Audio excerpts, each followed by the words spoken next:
Premier Boyz, yeah. Yo, me and my team is the best in the world.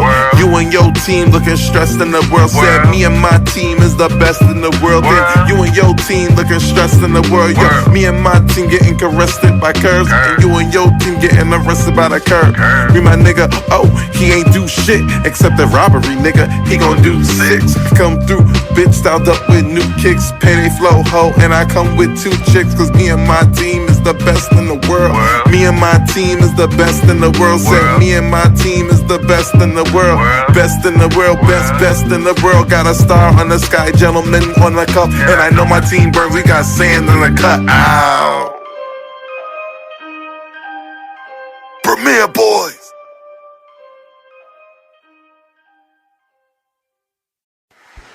Last time on the Premier Boyz podcast. Promise y'all, this election year goes to the Republicans. And if it doesn't, I don't know. Y'all got to hold me to something that's not stupid or dangerous, because I'm 100% sure. Like Democrats cannot do an iffy job, because every single time Democrats do an iffy job, they put a Republican in there thinking they're going to do a better job. Well, you know what? I might take you up on that offer. I bet here it is. I'm gonna entertain this shit. If the Democrats take the White House, right, 2024, you guys show up to the Premier Boyz podcast. The next episode after that, you guys show up to the Premier Boyz podcast with a lace front. Got to show up. I can't hear you saying. Go, yeah, come cool. You gotta show up. Listen, if the Democrats take the White House, right, in 2024, if they regain the White House, and Joe Biden wins this shit, right, they ain't putting nobody else up there. So you know they're gonna put Joe old ass up there. They haven't even talked about anybody else yet. There's nobody. They don't got it. It's gonna be Joe. If Joe and the Democrats take the White House for 2024, the following episode after that, you gotta pull up to the Premier Boyz podcast on air with a lace front. Where the fuck am I gonna get a lace front? I don't know. You got them that got bundles at the store and shit. I don't know if your girl does hair. You got like wigs, respectfully, but yeah, you gotta pull up in the fucking wig. They don't do lace. You got her on here. All right, I'm gonna figure it out though. You know what? I'm gonna take that. I'm strong in the thinking that unless Joe Biden does some cool shit in the next 8, 9, 10 months, it's a wrap for Democrat niggas. It's over. But don't have to like do but how about saying? But what if Mally win though? What's gonna happen with you? Yeah. What if Mally wins? I'll pull up in a wig. I don't give a fuck. You know what I'm saying? My girl does hair and all that shit. We got some bubbles laying around here somewhere. Put them shits together real quick. Bop, bop, bop. I'll put that shit on. All right, bet. So we you gotta remember the whole episode too. Both of you, I gotta remember the whole episode. Oh. All right, so okay, you got this on tape, right? This is going down. This gotta be the intro to that episode. No, don't worry. I got you. I'm gonna do that. You know what I do? Last time on the Premier Boyz podcast. We're gonna have to month. All right, I'm gonna put it in the comments. It's a wig just in case. You gotta do that shit. You gotta do that shit for the whole duration of the podcast, like from intro to close, like. Last time on the Premier Boyz podcast. Listen, I'm in. Listen, I'm confident in my ability to decipher political science, even though I have no degree or nothing like that. But before we go, Sam, I got a question actually. If this is about this Cardi B shit, I'm not on. No, it's not actually. So, on, I believe, was last year episode of the Premier Boyz podcast, you said on the pod that if a certain individual win an election, you gotta wear a wig. And if Mally said a certain individual win the election, he gotta wear a wig. You said Joe Biden and Kamala, and Malimal said Trump, and sadly Trump won.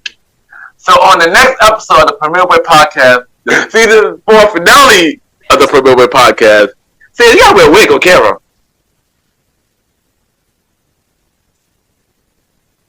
That's crazy. We'll find that out on the next episode. Premiere Boyz podcast. My second thing I want to say. So, I believe a year ago, Sans and Malimal, they made a bet. They made a bet over the election, saying if one person wins, say if Joe Biden or Kamala Harris wins, then Malimal gonna have to wear a wig.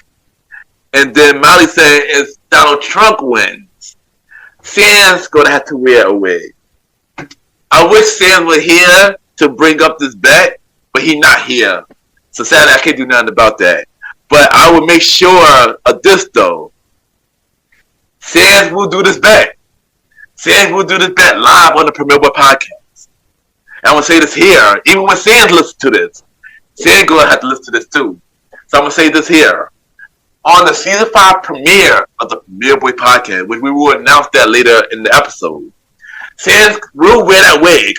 He will wear it on live camera the whole episode. He will wear that wig. And if he refused to wear that wig, he's going to have to pack himself up and tell the world how much of a Cardi B fan that he is.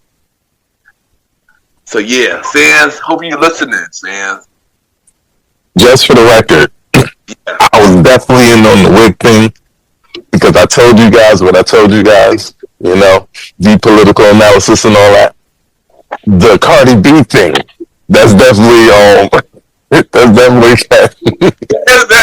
That is me. Cause all season, you pack me up a whole bunch of time for the same thing for Cardi B. I get the first 2 times. I get it. I get the first 2 times. I was bugging the first 2 times. But there were times I didn't say nothing. You do pack me up because of Cardi B, because that's your girl. But when I ask you, why are you a fan of her, you can never give me a straight answer. Never give me a straight answer. Y'all was testimony to this. He will always say he a Cardi B fan, but he never say why he was a Cardi B fan. that man I like it like that, bro. Like I don't know what to tell you, whatever. Like you're gonna be back. Well, we're gonna figure. We're gonna figure out. Bodak Yellow and Lick. Well, we're gonna figure out how much of a Cardi B fan that you really are on the season 5 premiere of the Premiere Boy podcast. Chill.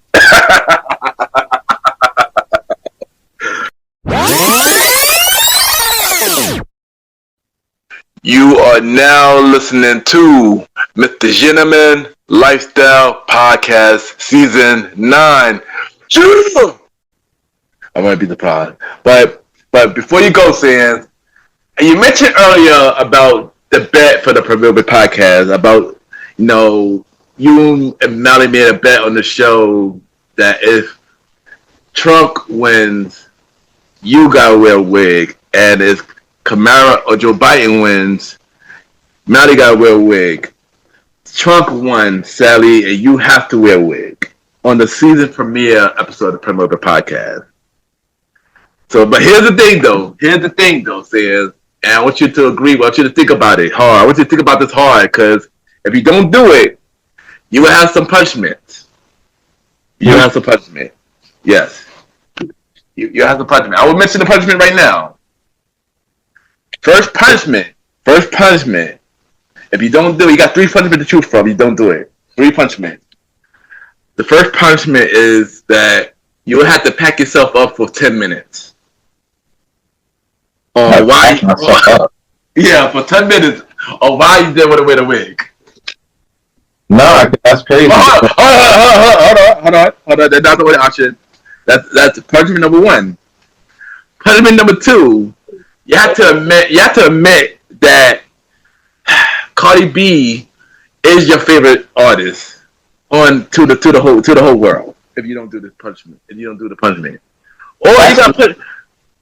got punishment number 3. You got punishment number 3, Sans.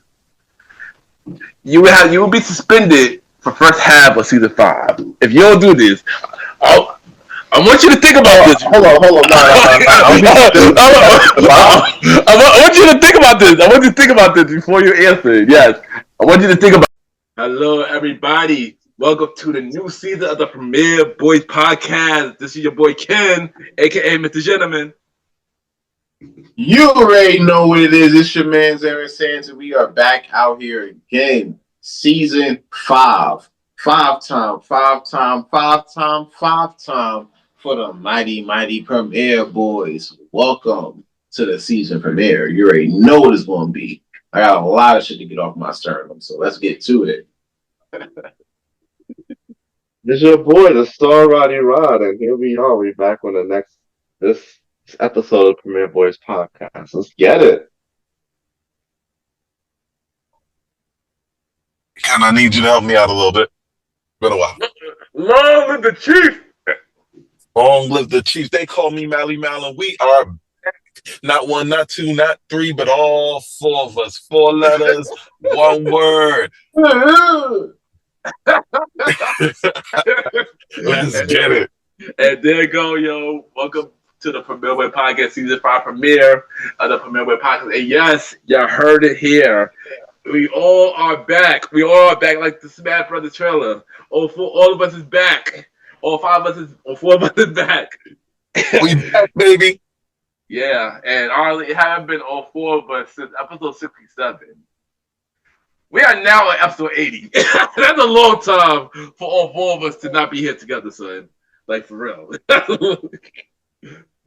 but We about to give them that Joel Santana, what the game's been missing. Facts. that's a fact, yo. That's a fact. And yeah, I can hold you. I'm happy to be back with my brothers, man. So, yeah. But first thing first, yo. How y'all been doing, son? Let's do a life update. How y'all been doing? It's been a while. We haven't been here since April.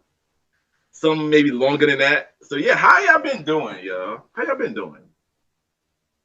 Now, I'm not gonna hold you. I've been enjoying these ups and downs. You know what I'm saying? Life has been lifing for real, but it's been lifing in a good way. You're hoping to get more positive, getting towards the end of the year. We're in the 4th quarter, which is which I like to call it the make it or break it quarter. You know what I'm saying? Like, this is the quarter where I feel like folks should definitely be either wrapping up what they've been trying to get to for this year, and then start planning on getting themselves ready for 2026. And I do got a lot of big things I'm working on in 2026. One of them I'm actually working on right now, right while I'm doing this, doing the podcast. You already know I'm on my trading journey and everything like that. And, we're getting close towards the funded stage. So, we're really happy about that. I'm still getting my practice in as we speak. But while I'm doing that, I'm back here getting ready to talk about these topics and give you guys 100 real life, real vibes out here. So, life's been lifing, but it's been doing it in a great way. So I'm definitely blessed. Hey, there you go, bro. There you go. Roddy, what about you? Man, I'm chilling. You already know. Glad my Star Time has turned into Star Time Live. So now on Instagram, we got Star Time Live. Got a couple episodes in the chamber. I'm out here doing some acting stuff. You already know I'm gonna be on the big screen very soon with Juicy and Bishop and Cheney. Y'all, if y'all listening, check them out on Tubi. Get on it. Couple of other acting stuff. You already know. I'm out here doing my thing. With the content creative guys. Me and Maddie was at a content creator event 2 weeks ago. So, we just out here networking and getting to it. Hey, there you go. And, other than that, regular life stuff, work, paying bills, the regular stuff. So, yeah, that's it. Hey, there you go. Nice. There you go, son. What about you, Molly? Listen, man, this last 6 months, 7 months, 7 months, right? It's been kind of like a period of me trying to get back into a place where I'm doing more, because y'all know I got the babies, love the babies to death, but your boy needed to just do more, right? We have all these projects that we've been putting on the back burner forever. I'm very happy to say in the last few months, a few things changed. A couple things came through, and now we're actually putting all these plans and all these missions into fruition. And what we've learned this time around is not to rush too much. So I'm Telling you, man, this period of time has been good for me because I've finally worked out a schedule where we can do little bits at a time. This way, when we do our big thing, like it's done properly, and I'm here for that. Hey, nice, bro, nice. And as for me, life had been actually pretty good.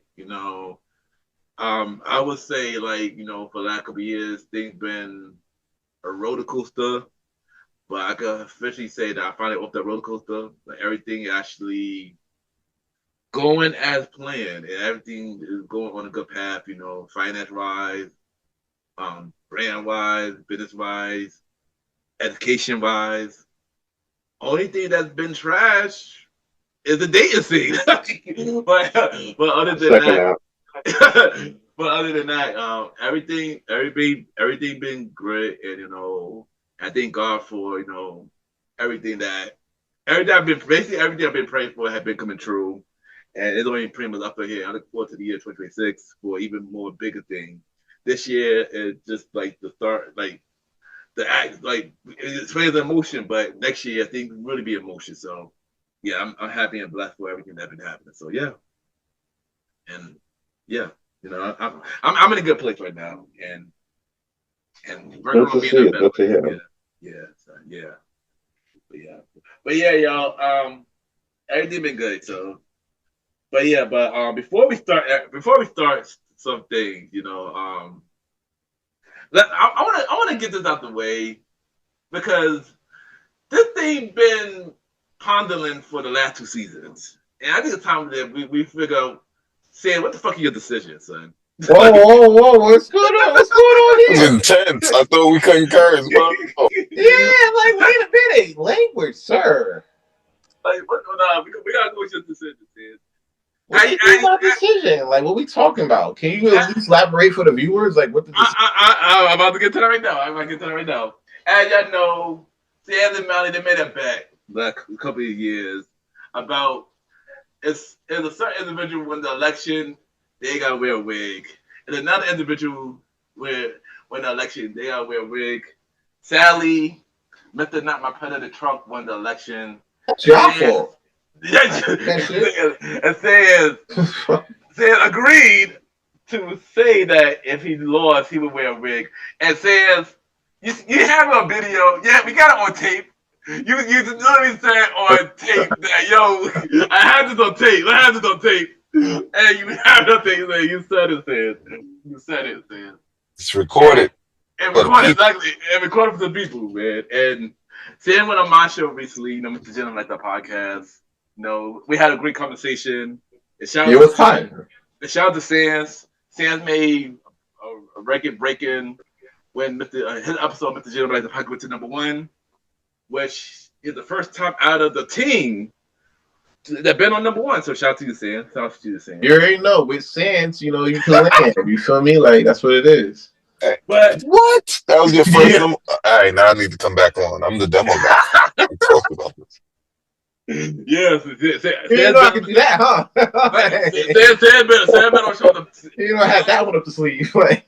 Sam better show the most out of everybody with the like the podcast. This was his first #1, but congrats to him, bro. Congrats to you, bro. I feel like Joe Budden when he got the plaque to pump it up. Not pumped up. But during that episode, when Sam came on the show for Brotherhood Crossover Part 2, we discussed the bag, and I added some more simulation to the bag. So I said, is that legal? It's really not, but it wasn't legal. It wasn't legal. Sure. It wasn't legal. And I said during the episode, like if you don't wear the wig, you have 3 options, Sam. You have 3 options. One of those options is you have to pack yourself up for 5 minutes. The second option is you have to admit to the world that you are a Cardi B fan. Since you always like to defend the girl. Hold on. How about you put it to the table and say that you're a Cardi B fan? And the third option is, if you don't do none of those options, you will be suspended for the first half of the season. So, Sans, what are you going to do? This is your chance, son. Honestly, saying if I was you, son, I would just pack myself up and call it a day. Take He could have the just. L, son. Take the I'd L, probably son. just wear the wig. We didn't even make no specifications on the wigs. You could have been out here looking like who did I just see wearing a wig for no reason? Andre 3000. He was Yeah, wearing he really did toupees for that. I was like, for what? no reason. For what? You could have outsmarted the game. So I was to take the L and pack myself up for 5 minutes the same while we're not wearing the damn wig. And Get the bus I down. lost the back. And the corner, we can just move on from this. We can just move on. Fine, why did you bother y'all so much? Like, what's going on? Damn. You said it on tape, man. You said it I on mean, tape. once you added the back, I had a wig ready. I was ready. It would have been done. The preview at the beginning of the tape. Look, last time the preview podcast, son, you said it on the tape, son. You need to do something, son. You need to do something. This is time. It's time, son. It's time. All right. It's about time.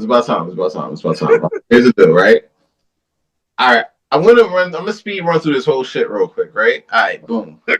So I did go out and try to get a wig, right? Because I knew I lost this shit. You know what I'm saying? But the problem is, right? The wigs that is currently in house, right, cannot fit my head. That's fine, right? So, and on top of that, I'm in full winter mode, which means I'm wolfed out. I mean, I'm wolfed out, bro. I'm looking like some short, like that make it even better. Nah, you good, bro. So, due to those conditions, I can't fulfill that portion of the situation. So let's go to option B. Right? Crazy. This is the moment. This is the moment. This is the moment, right? Y'all wanted me to decide. I'm deciding right now. I'm going to option B, right? You said, right, that I'm a Cardi B fan, right? Yeah, if you're I meant to the word that you're a Cardi B fan, yes. Well, there's a problem with that, too. I never said I was a Cardi B fan. You know what I'm saying? You see how all this is falling apart right now? Like, I never no, said that was for Ken and his weird satiation with this. Like, I couldn't see how that was going, you know, like equal up to, he going over 2 right now. This is bad. No. See, you could definitely do something about that first thing. We haven't. We haven't at all. Are you? Whether or not you're a Cardi B fan, you could have just lied. To fit my head, I can't get it. Like, all right, y'all really want to see me do this, right? Y'all really want to see me do this? You could just You know what? You could just pack yourself up and call it a day. I think you can pack yourself up, son. That was the second option. But he's packed himself up. I already packed myself up already in season 3. Look. Bro, pack yourself in a whole new segment. So this is your time, son. Right. Pack yourself up, son. You made a bet. You made a bet. You lost the bet, son. You gotta do something, son. All right. Everybody happy right now, all right? Y'all ready? Are y'all ready? Yes. I'm ready. Roddy, you ready? Yeah, man. Do something, son. I'm gonna do something. Like, all right, I'm gonna do something. Fuck y'all niggas, right? Watch, all right.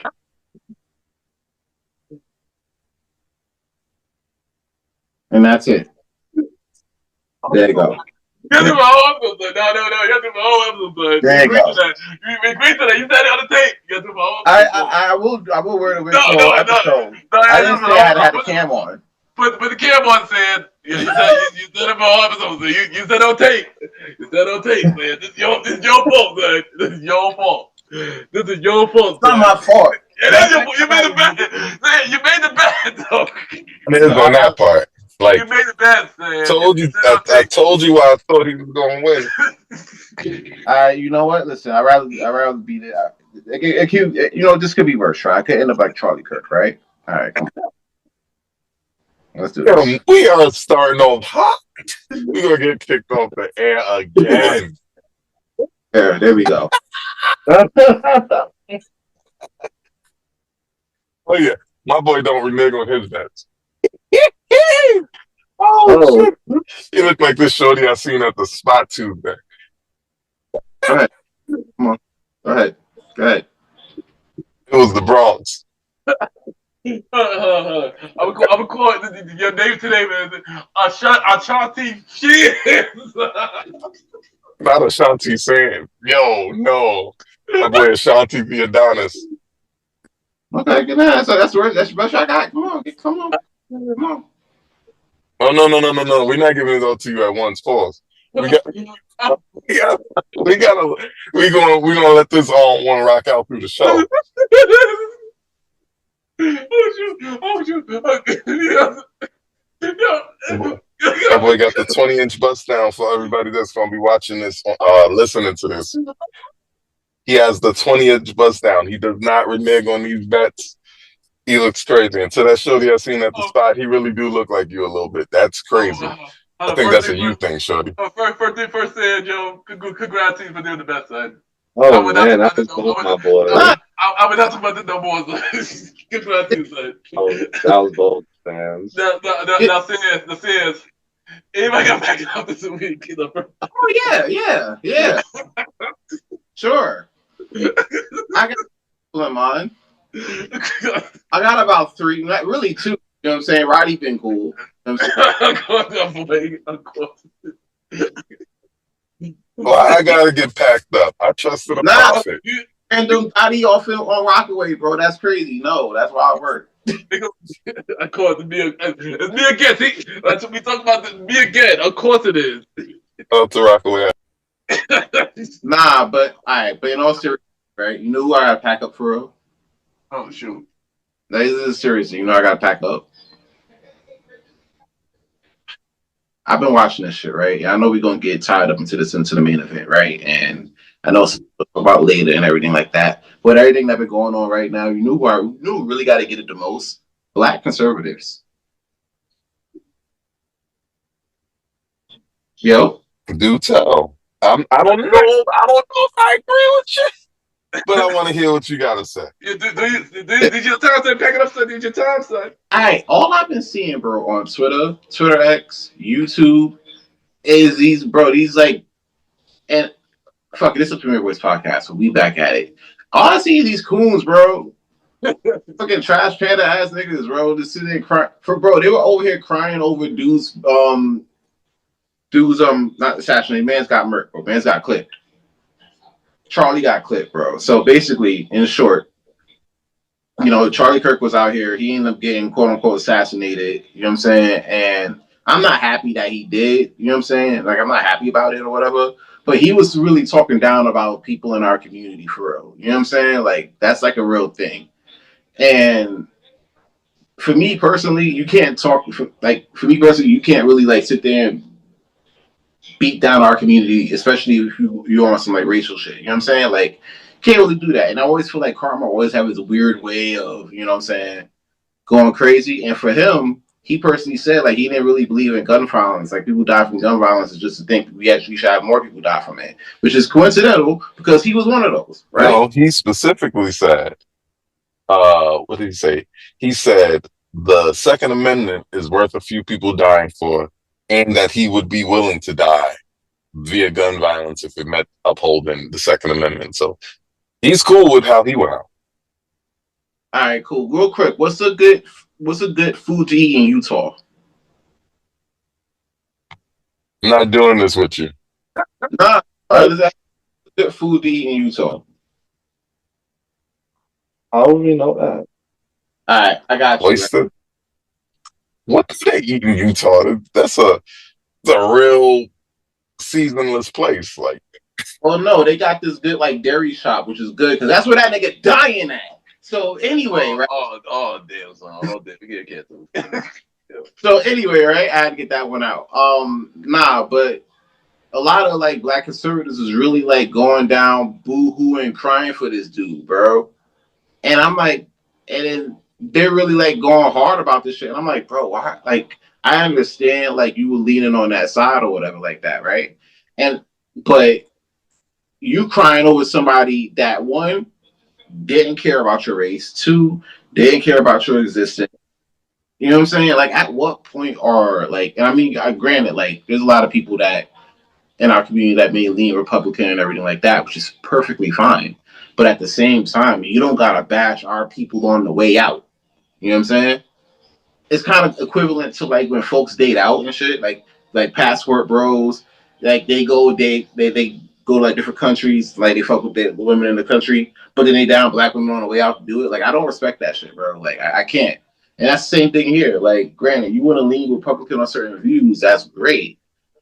But don't bash your own race to do so. Just get cool points with the people that don't give a fuck about you. You know what I'm saying? So for that, I know it's a more, eventful pack it up. This is kind of like a spur of the moment thing that I was thinking about this past week. But yeah, blacks in services.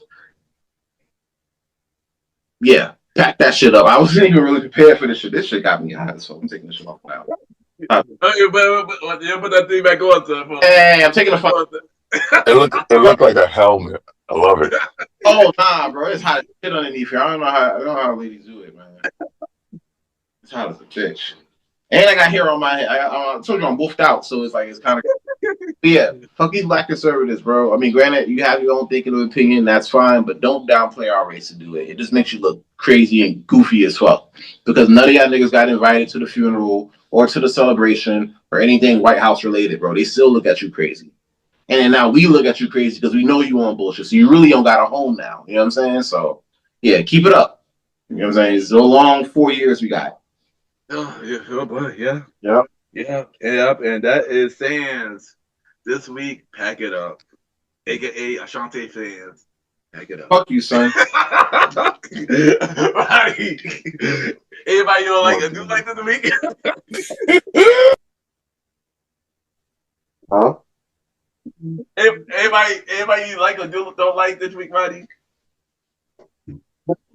Well, the only thing that I don't like is that they abolished the making of pennies. Like, it's so weird. Like, now, like, you have people who, like, has been paying for pennies all their life. Now they gotta adjust to rounding shit up. Like, you go into the store. I used to go into the bus. I used to see people pay the actual machine in coins, including pennies. I used to go to the store and see people pay pennies when they gotta go pay like 99 cents, and they would be like 99 cents or 108. I'm like, yo, how is this shit supposed to work? Like, I understand that, you're trying to, making changes to save money, but production of pennies shouldn't have been involved. I don't know how y'all feel about that. That wasn't to save money. That's because our inflation has officially gotten out of control to the point where the penny is actually like worthless.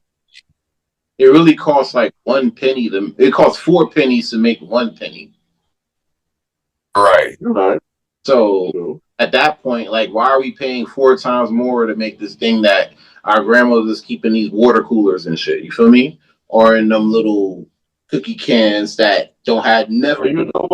But y'all know what people are gonna do? People are gonna go far and wide to get some pennies. They're gonna go on eBay and Amazon to get some pennies. That's exactly the case. That's why I hope people was collecting their coins or they stole their grandmother's coin thing. Because now that there's no more pennies being made, guess what's going to rise in value? Pennies. That's how it works because humans are covetous. Don't ask too many questions. Get you a penny and hold on to it for 40 years. The scarcity of pennies is gonna be like,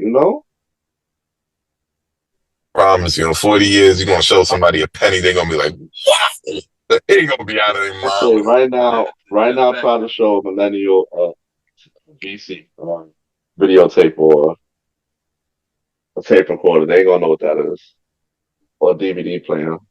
And you know what's crazy though? They're now even looking at the nickel because they're finding out that it costs 16 cents to make a 5-cent nickel. Oh wow, that's also crazy. Yeah, that's wild. And on top of that, everybody's paying with cards now. That's a fact, yeah. Even I've seen people. Some old school people still paying. You're right, but they trying to push them out. Yeah. It ain't like it was 6 years ago where they were still holding on after the pandemic. You're like, oh, we don't need none of this. Yeah. Yeah, the pandemic did rush that. I know. So yeah, that's what I don't like this week. All right, there you go. And that is this week, Roddy, I don't like. Mali, what is your out of the sky for this week, yo? So coming straight from the atmosphere. And it's crazy because I had a couple of them coming into this. But Sands just said some stuff. I'm like, oh, I gotta pull it back out. I was gonna save this for a different episode, but I think this is the right episode. Black is not a monolith. Is that a fair statement? Very much so. It also means something. Everybody sit down, give me 5 minutes, let's take a little drive. It also means something, right? Black is not a monolith. That means, well, before we jump out of that, what's a monolith, everybody?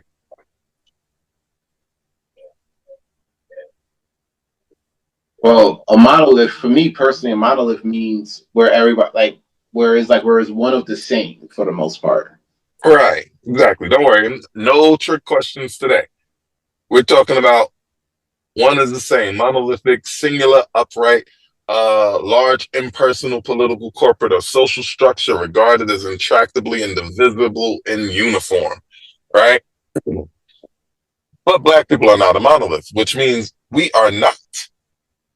Let me read that again. We are not a large, impersonal, political, corporate, or social structure regarded as intractably indivisible in uniform. However, or trauma would have you believe that we somehow are intractable, indivisible, in uniform. Black people haven't been uniform in this country since 1973, right? To ask us to do things in uniformity as if we were, is the task that we keep dying on the hill as Black people, over and over and over again. See, my thought pattern is so much, okay, well, when are we going to stop dying on this hill and kind of address the problem? Black people, we need to be a monolith. Matter of fact, I'm gonna say some spicy stuff on the Premiere Boys.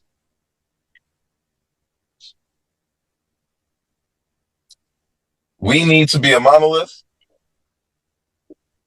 because other than that, we're just a bunch of people getting mad every time something happens to somebody.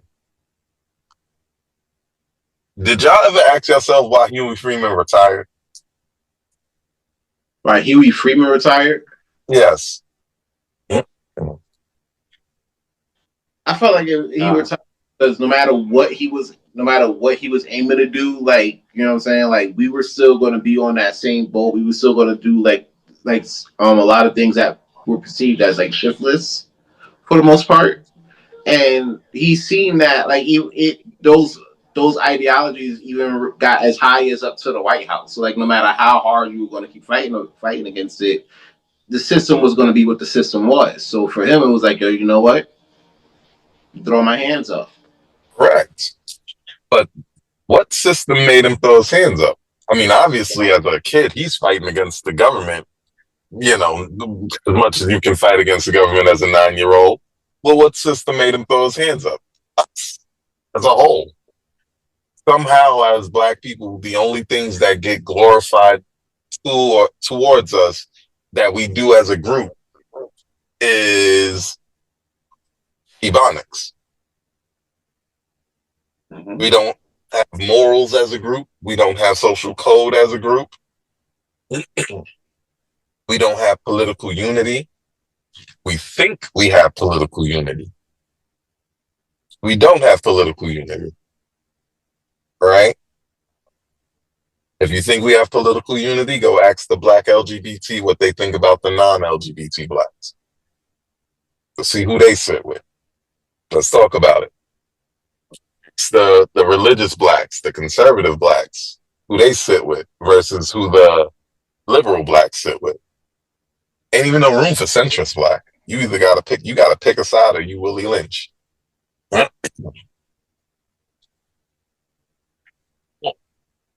Like, people been talking about the struggle, the revolution, Viva la revolution. The only revolution I've seen that's televised is Ricky Saints. All right? Bang. Shout out to Ricky Let me Saints. hit him with it one time. Shout out to Ricky Saints. And I want to know, and this is out of the sky, I want to know when we as a people gonna deal with that so that we can either make ourselves a political name or not deal with it, and do what we've been doing for the last 60 years, and that's fully assimilate into America. And here's the challenge. Watch this. You got to do two things as Black America. Y'all remember the Black Panthers, right? Of course. Remember what they stood for? Free breakfast for children, knowing our rights, being armed. You know, like being armed is not even what they stood for. They were ready to arm and shoot and die to defend black communities across America, defend colored communities across America. Right? Why did they fail?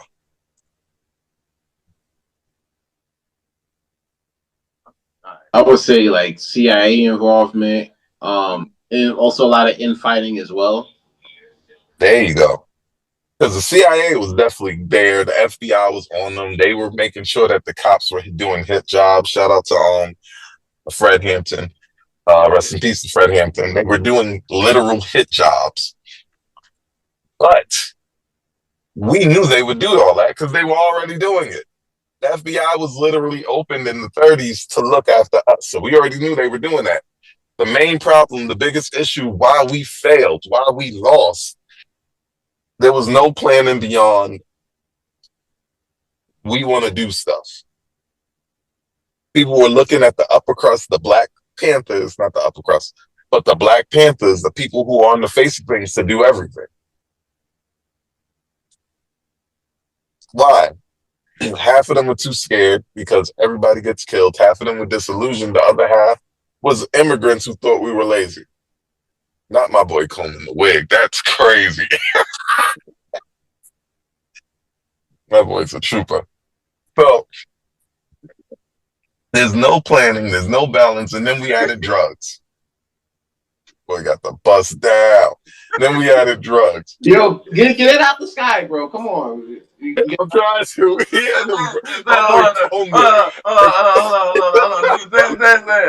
You should whip your hair back and forth. Willow. Oh shit. You do Willow, we're gonna take the wig back off. Yeah, where do you want to see Willow? I'm dead. Yeah. Oh, Ashanti says, everybody. Ashanti says, okay, my bad value. But not to preach. It's just we hear this thing all the time. Black people should be this, black people should be that. Everybody should be this, everybody should be that. But everybody ain't everything. Black is not a monolith. And not right? Oh, sorry. Well, say what you're gonna say, and then I'll finish up. No, I understand what you're saying about that. Like when I was speaking earlier about like how we especially these past few elections, we vote different. A lot of us in our community, bro. You know what I'm saying? And I'm all for that. You know what I'm saying? I'm all for having the conversations of like, all right, what do you see in this party that you think that will help us as a whole? You know what I'm saying? I'm for that opening of the conversation. My gripe is it when we, talk down on each other the same way the whites do to us. You know what I'm saying? Like you jumping in that thing too with them, like, yeah, they don't fuck with you. You know what I'm saying? Like, and then I'm like, bro, look in the mirror. They're not gonna F with you either. And I don't know why I'm censoring myself right now, which is crazy. But they're not gonna fuck with you either. You know what I'm saying? It's just is what, and that portion of it is what grinds my gears. You know what I'm saying? Like that's what gets me.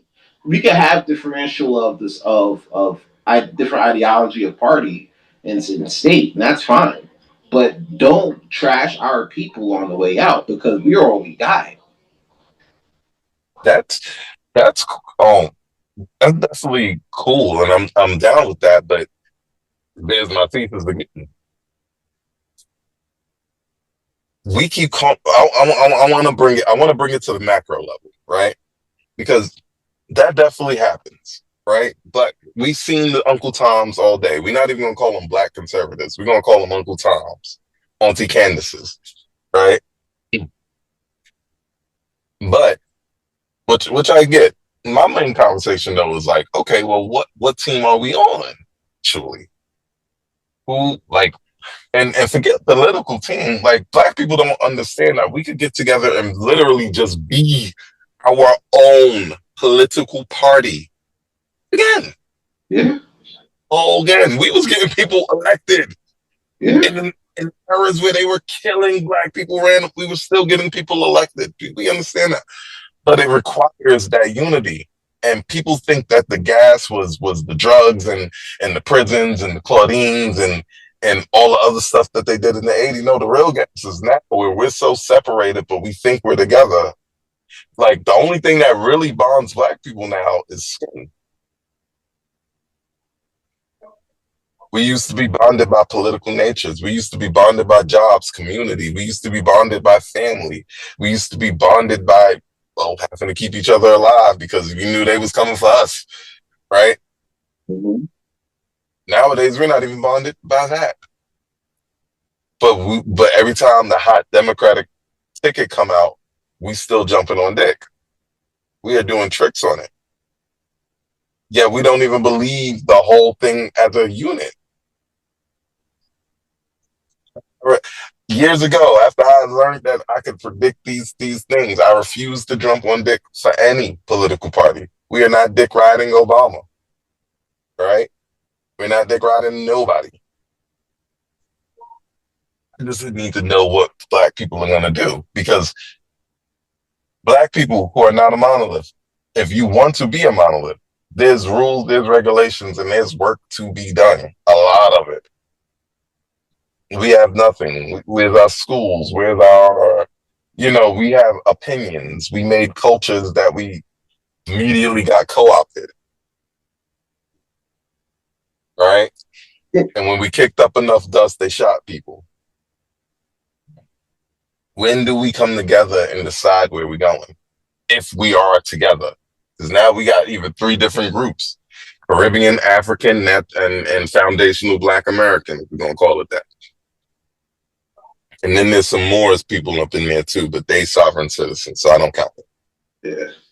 All I'm asking, black people as a whole, and I know y'all might say this is Cooney. Y'all might feel like this is the thing. I just want to know what the game is.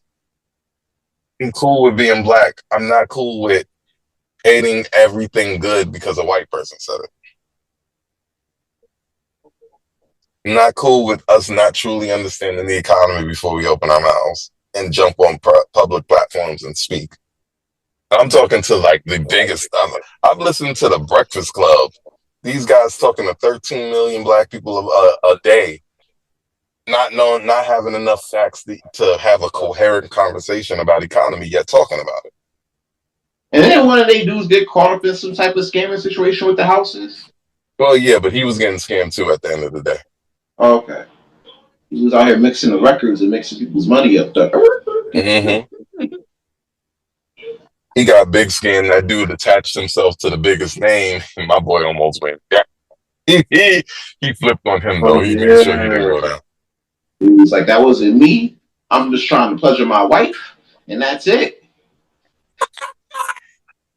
Oh, bring that up. You're gonna have him on this show quicker than Brandon was. Not bring that up. Oh, dude. Oh, my God. I want y'all to think about that, but that's my out of the sky. Ooh. There you go. And that is this week, Molly, this week, out of the sky. Now it's time for Mr. Gentleman, like the reviews of the week. And I'm not going to hold you. We've been off the air for so long. I reviewed many things from music, movie, TV shows. I don't know what to pick. So I decided to pick something that I listen to, and that is still on my playlist right now. And I'm gonna talk about Clips, Let God Sort Them Out album, and Hey. yeah, and this is a really dope album from the Clips. They have been together for a very long time. Pusha P been doing his solo thing for a minute. Malice, took a step back because he got saved. No malice, you say. No malice, no malice. Then took a step back for a very long time because he got saved, but he came back. And this album is a really dope album. My favorite song off this album, "So Be It," POV with Tyler Creator, Change the Whip by Kendrick Lamar, Let Birds Don't Sing with John Legend and The Voice of Fire, which, by the way, were written by Stevie Wonder, which I did not know that. And many more. This is a really dope album. And I would Stevie Wonder got a modern writing credit. I love that. Yeah, me too. I think it might be a sample though, but still, either way, it's too dope. But I would say this, and I'll say this with my whole chest. This is the best hip hop album of this year, and this album deserves more credit. But I would say congrats to the Clips for getting nominated for a Grammy. But we're gonna talk about it in the next episode. We're gonna talk about that in the next episode. But if I have to rate this album, I give this album 5, Mr. Gentleman. Facts. And that is this week, Mr. Gentleman Lifestyle Review of the Week. And we haven't done this in a minute, so I'm gonna ask y'all a question. What's in your headphones this week? But if you don't have it in your headphones, what is in your television this week? It could be a TV show or a movie, or you can do both. You pick whatever. Anybody can go first. So, I've been listening to a lot of 112, Case. There's a lot of new stuff with some of the new Cardi album, not too much. Of course, more GNX and Who Did Not Like Us. So yeah, that's what I have for performance this week. There you go. Hey, Molly. Really in my headphones, this week I haven't gotten too much new in my headphones. I feel like that's an old thing for me. That's getting old. Headphone is not getting new. Still, I don't know if this album actually came out when I could have shouted it out. The Season of the Sun, for Love. Yeah. It's fire. It's a gospel album, but it's definitely like hyper contemporary. But it feels good. Like it's real different, man. If you got a chance, Season of the Sun, it got bangers on there, it got calm joints on there, it got everything you need, and you're not going to get convicted from listening to it. I got one other thing though. He said TV. I don't do too much TV. Yeah. I could talk about Blood and Guts because I watched it because Blood and Guts, but I don't know if we're doing that on the Premiere Boys. But what I will do, picked up a book, and I picked it up just because the person in the book inspired me. All right. I picked up Successful Failure by Kevin Fredericks, better known as Kev on Stage on Instagram and socials. That's really inspiring to me because I followed him really, really early on the random. Because he was funny, but he's church funny. And church funny don't really get over. Well, 5-6 years later, he's over like Rover. Multiple book, a best-selling Times book, 2 TV shows. He's all over the place. Like, that's inspiration for us. Really, for me, for us, like, no matter how small, my boy Andre 3000 said this last week. Great things start in small rooms. He couldn't even get his whole speech out. He cried. He said the only thing he got out was great things start in small rooms, and that was just a little confirmation for me to keep trying to be great. And then the book itself is like, hey, you're gonna fail, but keep trying to be great because you will be. That's it for me, though. There you go. All right, Stan, what about you? Boom. So here's what's in my headphones, right? I've been listening to a lot lately, and I've been working out and doing a lot of different things. One of the things in my headphone, of course, is the Clips album. I'm saying like definitely a top 5er for the year. Thanks. So we got that. Another thing I've been listening to is a little bit of GNX. Nothing too crazy, but a little bit of GNX. Also, I've been listening to Freddie Gibbs' album. He definitely dropped a banger. So we got that. I also been listening to New West Side Gun. And that's another thing. Another entity to pack up is WWE. Because what the fuck, bro? Like you pack up West Side Gun. Yeah, bro. Like pack up West Side Gun, not WWE. Oh no, I'm packing up WWE. No, I'm saying pack up West Side Gun instead of WWE. Why are we packing up West Side Gun? West Side Gun. Okay. Let me ask you a quick question. I would pack Hold on. Let me ask you a quick question. If sans you and me are artists, well, everybody here is artists at a level, right? Yeah. But if we go and we make a song, and let's say that song is, you use a backbeat from a Jennifer Lopez song, Janet Jackson, somebody like that, right? Is Janet Jackson gonna want to express knowledge before you do this or after?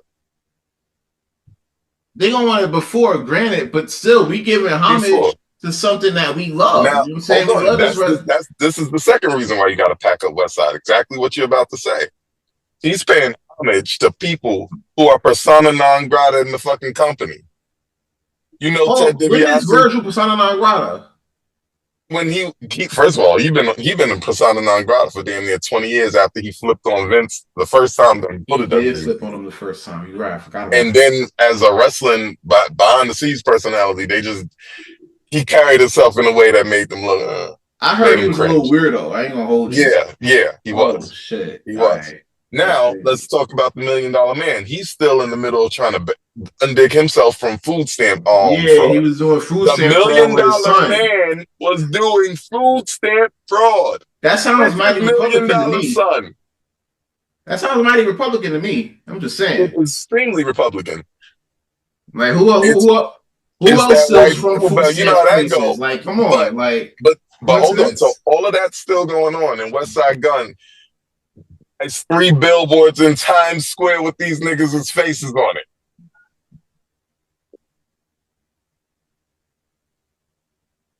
And then was on AEW anyway. He gave them niggas a song. You can't play back and forth. Yeah, that's right. Yeah. It's not. And this is the problem with cultists. All right. Oh, you could only do it for WWE, or no. Only do it for AEW. It's not the cultist thing. None of them niggas. First of all, it's a business thing. If you rocking with my competition, and then you come over here and rock with me, guess what I'm gonna do by accident? I'm gonna make my competition more popular. And that's what's gonna happen. You're gonna end up making more hits for AEW, bro. AEW needed more than him, more than at WWE. No. WWE too busy running jelly roll nuts. Nah, bro. WWE need way more help in the entrance music section than AEW, bro. Like way more help. Name me a good AEW entrance thing. Judas. What? Yeah. Name me 2. Okay, Swerve. He made his own. That don't count. Yes. Name me one that AEW made for their stars. Yeah. You named 2 songs that artists who are actual artists made. Yeah. Judas is an actual song. It's not an AEW song. Okay, I got it right here. Okay, Osprey theme song. Everybody cheers it on the show for real. They chill because Spray. You said an AEW made song. Y'all moving the goalposts. You said that's fire. I'm not moving the goalposts. Nah, I can't move. Go. It gotta be AEW made. Like, come on, bro. They both want. You don't hear that show on WWE. Judas was. He had a song before. We got the AEW though. That show was never on WWE television. I never said WWE. I said before he got to AEW. It wasn't made. He went to AEW right after WWE though. But he did. No, but he made the song was on the album before. It was on the album before, but WWE would have had that if they would have let. That would have made. They've been jacking Foggy since Don't You Wish You Were Me, nigga. Don't you wish you were me? But you see. But we don't made it track. We're off topic. Roddy don't even know what we're talking about. Yeah, continue with your in your headphones. So yeah. I listened to West Side Gun new situation. He got that out. You know, that's fire. And yeah, that's what's been in my headphones for. And on TV wise, I've been catching up. You know what's crazy? I've been watching Young Sheldon lately. You know what I'm saying? I don't know what it is, but Low key fire. Nah, it really is. I underestimated. I thought it was gonna be ass, but it's actually not. It's actually pretty good. Did too. Then you catch a couple episodes in syndication one day. You're like, oh, Bruh. And it was really because Bay started watching Big Bang on Max. Like she'll put that on like before she goes to like background noise or whatever. And I was like, okay, this is kind of catchy.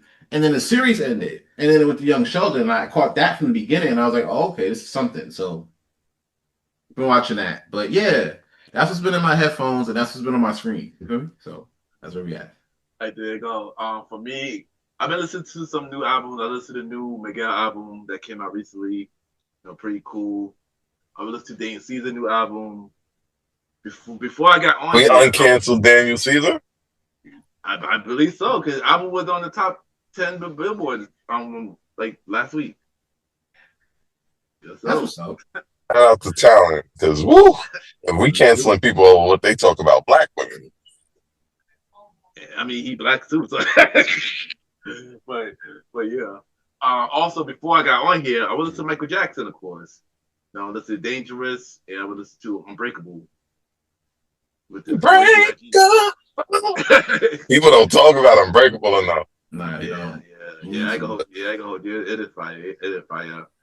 And what I've been watching this week, I actually got Max now, oddly enough. So I started watching the Welcome to Davy, the Ips prequel. Pretty good. Also watch Euphoria. Really interesting show. That's all I'm gonna say about that. Really interesting show. Very much so. Very much so. Shout out to Sydney Sweeney, man. I tell you. She didn't watch Euphoria. Listen to the song. And it's crazy because the way she acting in real life is exactly how she act in the show. Which is crazy. Which is crazy. And it's something else I watched recently. Oh yeah, Readable Doubt. Readable Doubt. That's on Hulu. You know, we got Joseph Secors in this season. You know, but shout out to him. Shout out to him. I heard of that show. What's that show about? That's a lawyer show? Lawyer show, yeah. Damn, I was hoping it was like Jay-Z. No. Like a documentary, right? But funny thing though, the title is based on Jay-Z's song titles. Really, like the titles of the show. Yeah. Like each episode is like it's Jay-Z. Fire. They knew what they was. Yeah, they did. Shout out to Kerry Washington. She's the producer of that show. I'm gonna check it out. They super know what they was doing. She took that. She took them little hints from Sean. Yeah, Marchette is on season 2 and season 3. Joseph Secor, who played Tommy, is on season 3. I just got on season 3, so I try to finish it up. Then you got the homie from Love Island, Cordell, is on the season 2. So yeah, it's a good show. I don't see the series ended, but I'm catching up. They just got renew season 4. So yeah, they're doing their thing, and that's my topic this week. Yo, no matter if you just told me his real name or not, I'm still forgetting it on purpose and continuing to call him Tommy from Power. Yeah, that's where I'm at too. Man, that's Tommy. Same. And by the way, that is on this final season right now too. I didn't watch the second episode yet. So yeah, and also movies because I got Max now. I watched the Superman movie. So yeah. It's cool. It's cool. You might have to review that one. Yeah. Maybe I should review it next episode. I'm gonna watch it again and review for next episode. I'll keep that in mind. All right, now it's time for the premiere news. And we got a couple of premiere news we're going to talk about. Birthday for Superbowl was announced. Superbowl 2026 was announced. And me and Sam, we spoke about this on my show, Mr. J Like the Podcast. And at the time of that recording, Sam thought it was Megan Thee Stallion. I ain't gonna hold you, I thought so too. and I thought it was somebody else, but we both was wrong. And it turned out to be Bad Bunny. Bad Bunny. Bad Bunny. So how y'all feel about Bad Bunny? How y'all feel? Bad Bunny. But how y'all feel about Bad Bunny being the 2026 Super Bowl performance? Well, you got to look at where the NFL is going right now as a company, as an organization. They're going international. They just wrapped up actually their international tour of games this weekend with Week 11.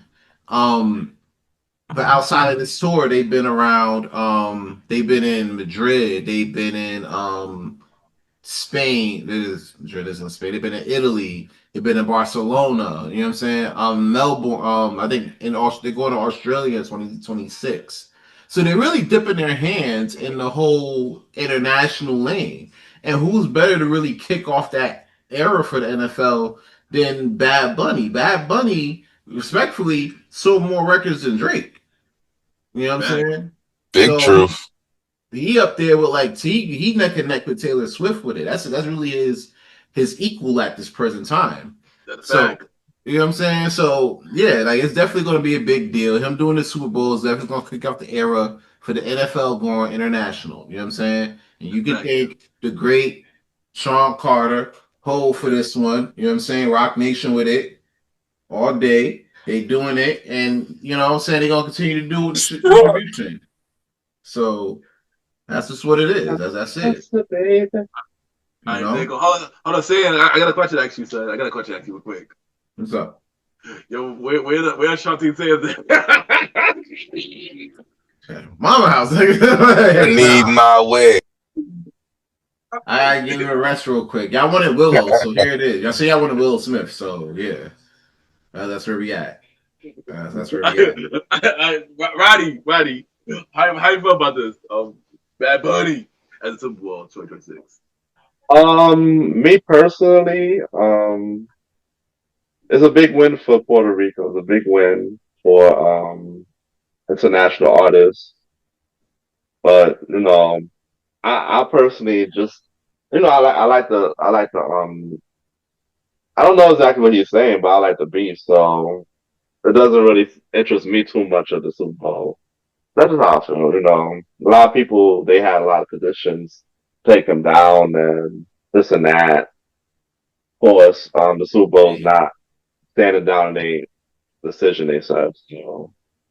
No, it is what it is. I might watch for, of course, I like the music, the instrumentals, production of the songs.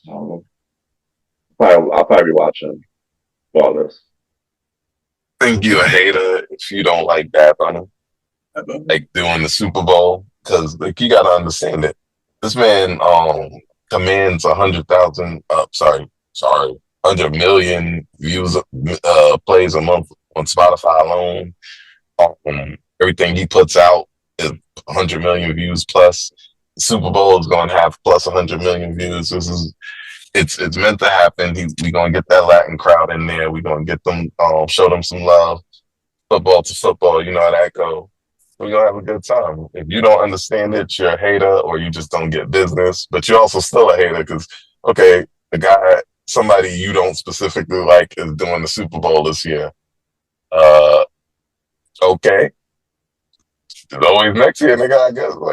You can get Garth Brooks one of these years, whatever you want. But you know what I'm saying? They still mad about the whole Wayne ain't doing the whole Super Bowl situation. No. So Wayne can't remember his rhymes. He's going to go to the Super Bowl and say blah blah blah on $100 million budget. Stop. Everybody, stop. Well, I just want to say, shout out to Bad Bunny. He have been having an amazing last couple of years. The tour, award-winning artist, stream, his numbers is up there. WWE superstar, we gotta add that in there. And now he's about to be a Super Bowl performer. So shout out to Bad Bunny. Bad Bunny. I'm proud of him, man. Yeah. I'm looking forward to question. He's a regular wrestler? Oh, but celebrity wrestler. Special attraction. Yeah. He's really, you gotta, me and you, we gonna watch Damian Priest versus Bad Bunny in Puerto Rico Bad one of Bunny. these days. Bad That Bunny. match was crazy. They Nah, went bro, crazy for fire. Bad Bunny. Not Bad Bunny. And He's not Carlito.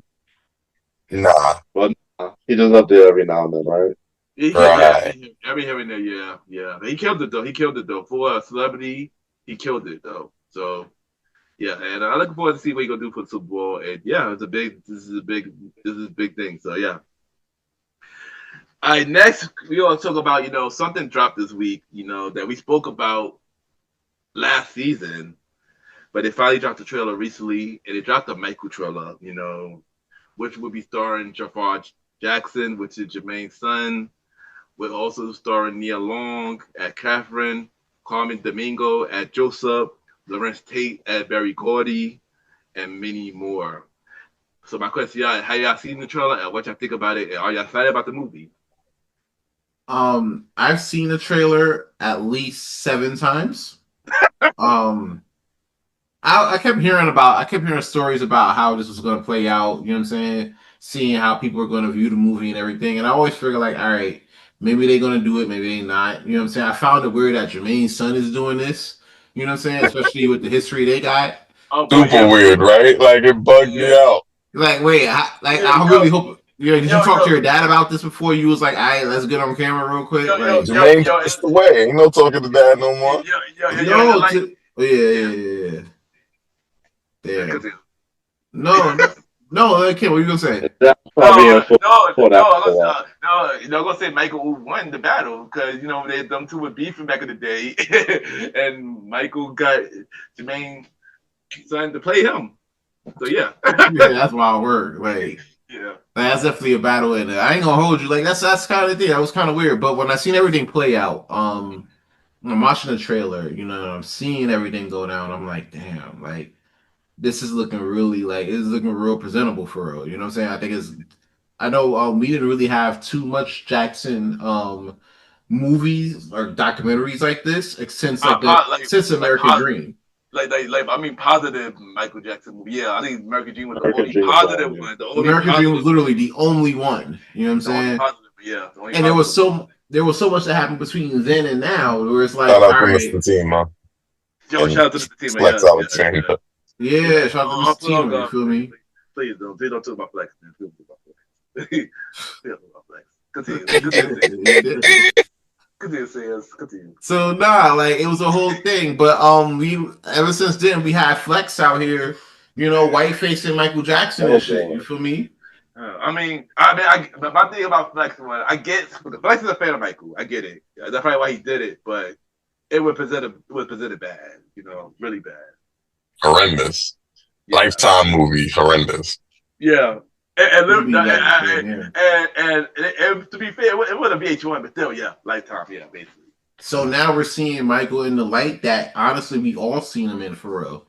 Yeah. And something like that, I feel like that warrants a group trip to the movies, a Premier Boyz group trip to the movies to see this movie, and then we get on the stream, we talk about this shit. You know what I'm saying? It has to happen. Yeah, but I agree. I'm down. Yeah, but before we ask the rest of y'all about this, I got another question. How long? Because I hearing stuff now that this movie is supposed to be 4 hours long. Also, now hearing that this movie gonna be broken into 2 parts now. So do y'all think that could happen? So say it first after you finish this. Everybody okay? It's the same thing. Shit, it should. Like, why not? You know what I'm saying? Because you think about it, right?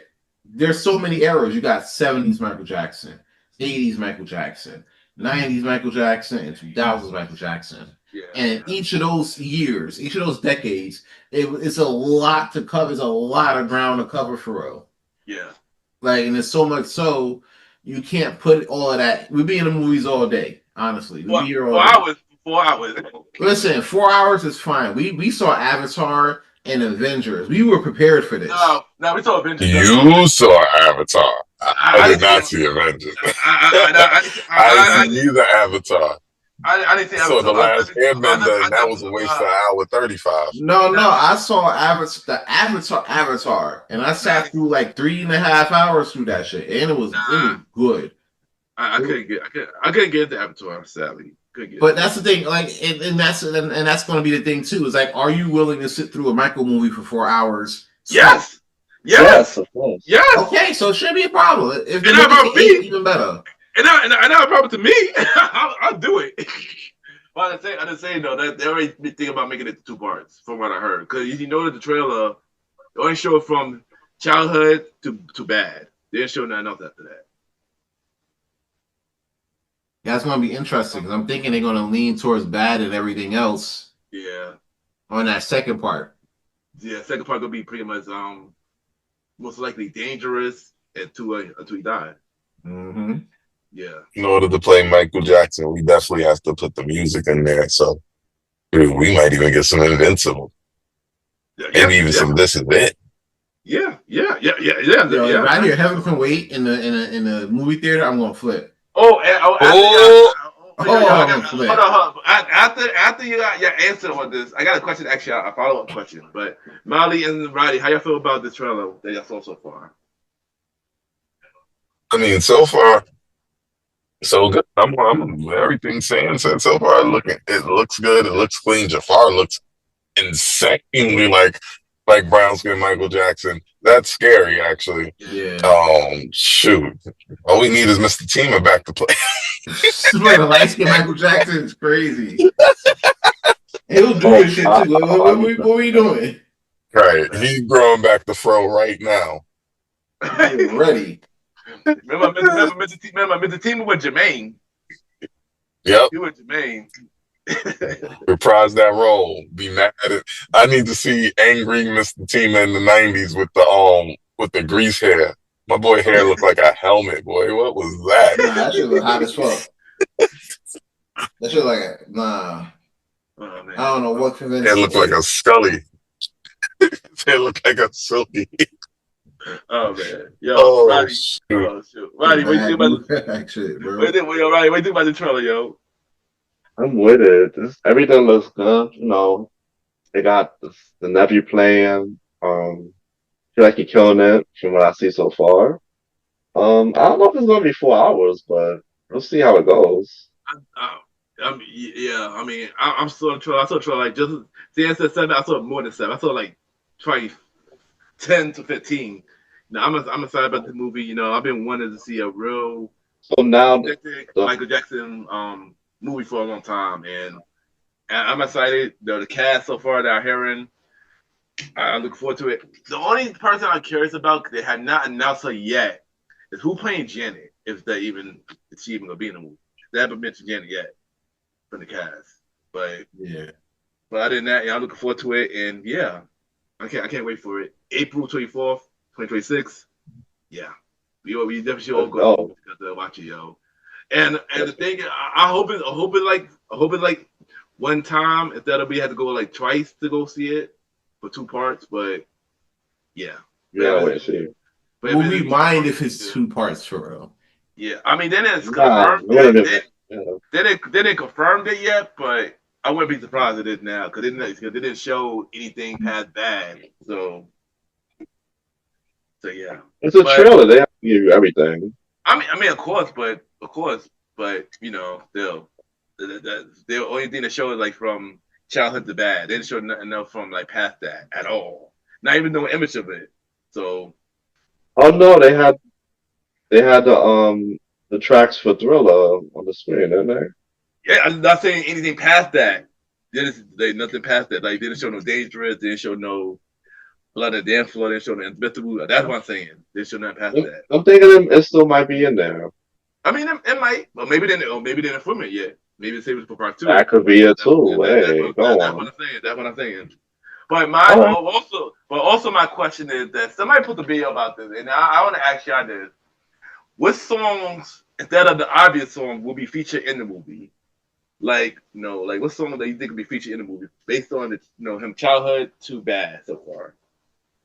Like, the obvious chip. What do you think what's going to play? That's going to be featured in the movie. I think you might hear Liberian Girl on that too. Mm.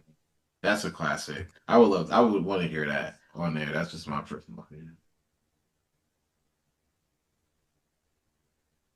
I know other than the obvious, of course, like Billie Jean, Bad and Beat It. Of course, they're gonna show those. I want to see them do I Can't Stop Love You. I just can't stop loving you. I want to see if they do that. Yeah. I gotta have my They Don't Care About Us, especially the Panther. Mm. The show Isn't Panther. that after Bad though? That'd be after Bad though. I think they're gonna show that anyway. Though. Even after the Bad, I thought that was on Bad. It wasn't Nah. That was Dangerous, I think. I think that Dangerous or History. Nah, that definitely wasn't on History. I think it was Dangerous then. I think it was Dangerous. Probably Dangerous. Let me check real quick. Let me wait back check. You have that a minute. Figure it out. I don't know. Whatever songs they decide to put on, they put on. Be surprised. I know it might be a lot. Some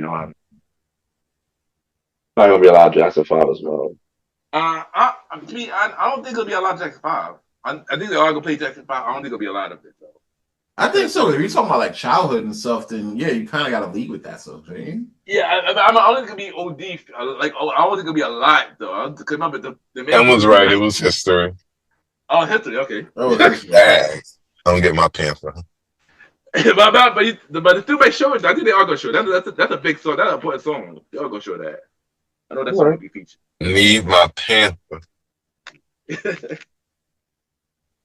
But yeah, but I ain't gonna hold you. We all look forward to see this Michael movie, and I can't wait to see more info. See if we go see how long the movie gonna be, or it could be 2 parts. We just got to find out and see. All right, next we're gonna talk about our favorite thing that we talk about on the show. Versus is back. So we just had our first versus that came back recently. Cash Money versus No Limit. So how y'all feel about the versus? Who y'all think win that versus? Make sure y'all watch, stuff like that. I think I believe Cash Money was the rightful winner of that versus, and I had them winning that one anyway.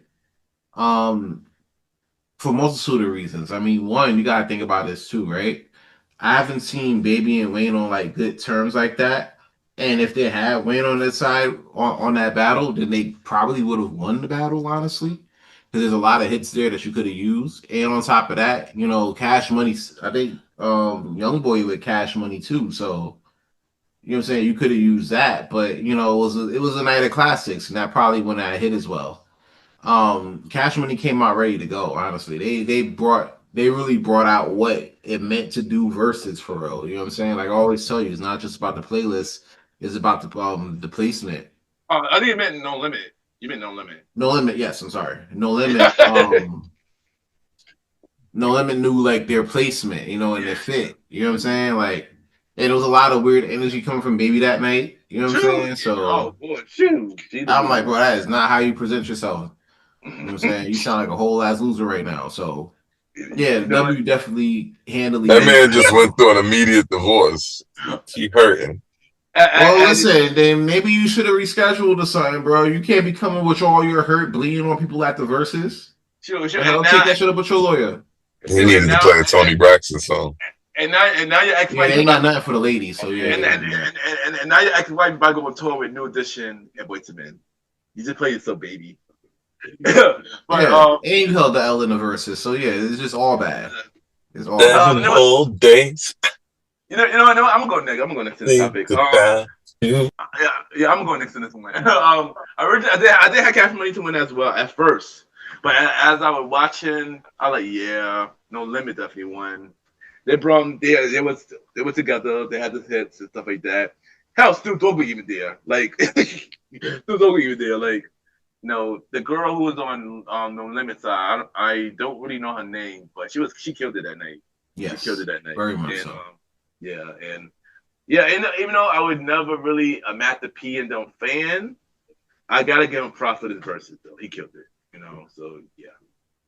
And I agree with Sands. It was bad energy with Cash Money and Baby that night. They could have killed it if they was more in sync. But I would give credit to Juvenile though. He was the only one that kept it together from that side. Juvenile been touring. He on point still. Yeah, he was the only one that kept the schedule on that side. Yeah. Yeah, that's It true. was like real emotional and everything. And Juvenile, like he only agreed to do it if Wayne was gonna be there, and then Wayne ended up not showing up. So it was like, Yeah, that was like slapping the face. yeah. So he talked about that shit on Drink Champs and shit. I was like, damn, bro, that's kind of crazy when you think about it. That's messed up. That's messed up, yo. Very much so. And yet, y'all want him to be on the Super Bowl though. He couldn't even coach up to a versus. Hey, listen, they just trying to get the win for Drake, man. I'm trying to tell you. They're trying to they're desperate for a W. Yeah. But what about you, Molly and Roddy? I didn't even see the verses. I was just looking at the highlights. I didn't even know like in the highlights it looked like No Limit was having a good time, and then Juvenile definitely killed them with his energy. So that's all I got from it. I have nothing else. I did go and Molly, you got anything to say about this? Kind of in the same boat as Roddy, but like really on all accounts, No Limit came through and really put a hurting on Cash Money, who learned they catalog ain't the same without Lil Wayne. Probably should have paid that man what he was owed. Just straight up. The F them.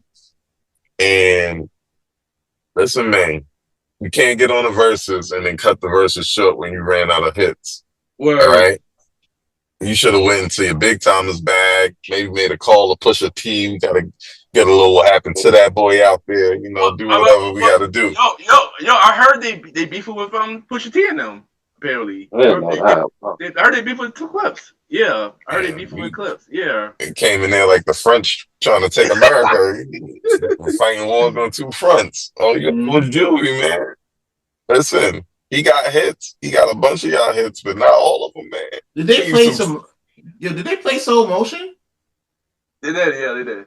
Oh, well, yeah, that's all they got, man. Better play Slow Motion. Yeah, Rodeo. Juvenile. Oh, let's back that ass up. Yeah, they did.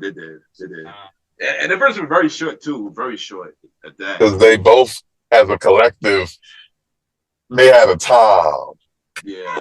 Yeah, it was a moment. Yeah, it wasn't a whole show. It was like a moment.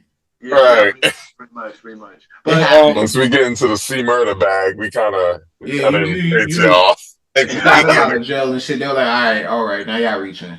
We done pull Silk the Shock out. Yeah, he was still offbeat then, like now, like he was back then. I don't know how he did it.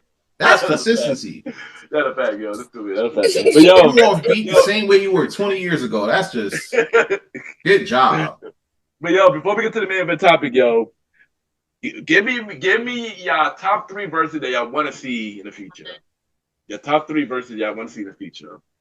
I ain't gonna hold you. I can't even really give you 3. I really just want to see 1. I want to see Jay versus whoever want to lose. Right? Because everybody been talking down on Jay-Z name and shit when it come down to verses or whatever. When he openly said, like, listen, you can't put anybody up there against him. Niggas right now talking about, oh, Future could go against Jay and win. Future.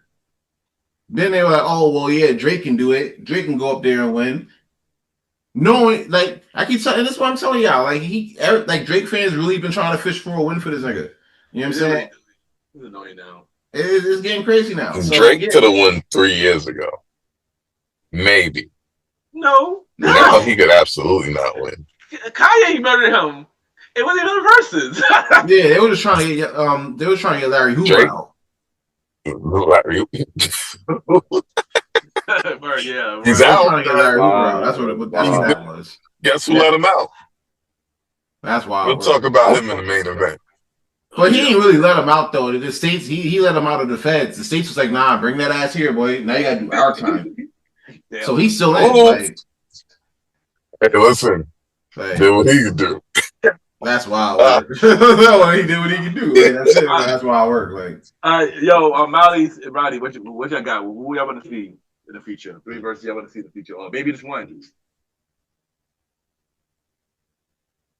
I wouldn't mind Jay-Z jumping up there. This is some of the rumors I've heard on this topic. Wouldn't mind seeing Jay-Z versus Lil Wayne, so we could put that one to the fuck bad. Ain't all these niggas out here saying Jay-Z is not as good as Wayne. Wayne is better than Jay-Z. These people are on the hardest of drugs, and I need them to seek help immediately. Jay-Z's catalog is incredible. And it's unfair. Like if it was like the Zoom era versus Wayne to have a stronger chance, but a performance-based versus, unless Wayne get right, he's still gonna lose. But I want to see it. I'm here for the slaughter. I watch squash matches, baby. Talk about it. There you go. Me, I mean, just for fun, I want to see what the Throne do together, Jay and Kanye. Just for fun, you know. They go heads for heads. That would be cool. That would be cool, you know. Not really on some murder, nothing like crazy, but just for fun. Just for them to be reunited. Guys, Ye called Jay's kids retarded. Oh, what he did? I didn't ain't no way that's coming back from that. I did not know that. Okay, it was on one of those random rants he was going on. Nah, you remember Ye bipolar? You know, Jay might. You don't have to. Man, you got kids, bro. If a nigga came in and called your nigga that you work with came in and called your kids retarded, like that's bad. That's bad. If I know the nigga medically retarded, kind of, I might forgive him. Like, and that's crazy. Yeah, he definitely is, bro. Like, my boy is medicated. Can't take everything seriously. That's crazy. You're just willing to let that ride. Like, it's just no. A retarded nigga called my kids retarded. I'm gonna get mad about that. Like, I know you. On your shit, I can't care about it. Once you come back to your medicine, you gonna say sorry. I'm too used to the hood. It's too much happens here. But I got two more verses. Of course, I want to see Boyz II Men versus Jodeci. And I still want to see the verses just because I want to see Will Smith versus LL Cool J. I still want to see that. Just for the fuck of it. Will Smith versus who? LL Cool J. I've been saying that for years, son. I've been saying that for years. I suppose. All right. That would be fun. Natural. That'd be fun. That'd be fun. That would be real fun. I would want to see Will Smith versus Kid and Play though. I ain't gonna hold you. That too. Old school hip hop. Like if we want to do like fun hip hop, yeah, they get them together. Then, Will Smith and the Fresh Prince versus the Fresh Prince and Jazzy Jazz versus Kid and Play. That'd be cool, right? Yeah, that'd be cool too. Actually, I want to see Kid and Play versus Salt and Pepper. What? My bad. Let Roddy go. Roddy go. What do y'all think of Drew Hill and Blackstreet? Oh, Blackstreet winning for sure. For sure. You think so? They're clearing. Got more hits. Blackstreet's clearing. Oh god, we had a conversation before. Actually, Blackstreet's clearing Drew Hill. Oh god, it goes the same way it happened before. I'm not talking about the topic again. Clearing? I'm not talking about the topic again. The last time, you ain't not gonna go for 5 steps. The last time, that's it. They got 5 steps. Sleeping in my bed remix, and then that's it. What? You're bugging that. These are the times. Okay, Beauty is her name. Okay, Beauty is her name. I love you. My boy Cisco can run it. I love you. I should be. All right, what the other 3 members of Drew Hill is doing? Because you said Drew Hill. There's like 15 members of Drew Hill or some weird shit like that. And all we know is Song. That's it. 15 niggas on Drew Hill. All we know is Song. We got Unleash the Dragon. Oh god, you're right. Look what you started, son. Look what you started, Roddy. Come on, man. Blackstreet got once we get so deep in the bag, we pull out Incomplete. So no diggity ain't smoking a pack on Beauty. That's not the question I asked. No, But- answer the question. No nigga needs smoking a pack on Beauty. That wouldn't even be the fair song to thing. You put No Diggity versus the remix of Sleeping in My Bed. And that's still clearing. What we talking about? Then we move on. No Diggity was like a whole anthem in '96. What we talking about? Dr. Dre's on the track. What we got next? What we got after before I let you go? Don't leave. Yeah. Before I let you go. Don't leave. What we got after that? A Teddy Riley banger? Any Teddy Riley banger? We don't even know the name. I don't got it in front of me, bro. I don't got it in front of me. Come on, you gonna dance and forget the name again. But to be honest, that's it though. I mean, I'm right with Drew here. I said it before the first time we had this weird conversation, and Dan got mad. I'm saying it again. I am right with Drew here though. I will be right with Drew here though. That's smoking crack rock, bro. Oh god, here you go. Here you go. This is deja vu. This is deja vu. I said work. We on work right now. Take me there. So Take Me There ain't clearing none of Joe Hill's. Okay. Take me fucking there. All right, y'all got it. Next top, main event topic. Y'all sound crazy. Take Me There ain't clearing none of Drew Hill's shit. Wow. They gotta bring Maya and Mace. They can leave that last dude, but they gotta bring Maya and Mace. What are you talking about? Never Gonna Let You Go? Like, no, that's a bigger though. I go, that's a bigger. No. Come on now, like we're not. Like, I'm not gonna let y'all do this. I did this to Anthony Hamilton last season. I did this to Anthony Hamilton last season for fucking Music Soul Child. Like, I'm not letting y'all do this to Blackstreet. Drew Hill don't even got all their members together. Like. Well, Woody the only one that's not there. Everybody else is there now. Like 8 of them now. So. they got more than enough members, yo. They got put like Drew Hill against like high five. They can actually just shift in and out. So Drew Hill introduced versus Aces and Ace. Put Drew Hill up against LSG and then see what's up. Like. Oh, it's Aces and Eights. They are Aces and Eights though. They're like the Don Collins family. Yo, the Don Collins. 15 fucking minutes for no reason. Eight of them do work. So only one listen to Woody. So Woody say, I ain't coming back. What do you say? Yeah, that's Andrade right there. See the Don Collins family. You can't even put that nigga on TV if you want him to. They can't even show up to the verses. He's not legally binding. He's not contractually obligated to show up to the verses. Just like the damn Don Collins family.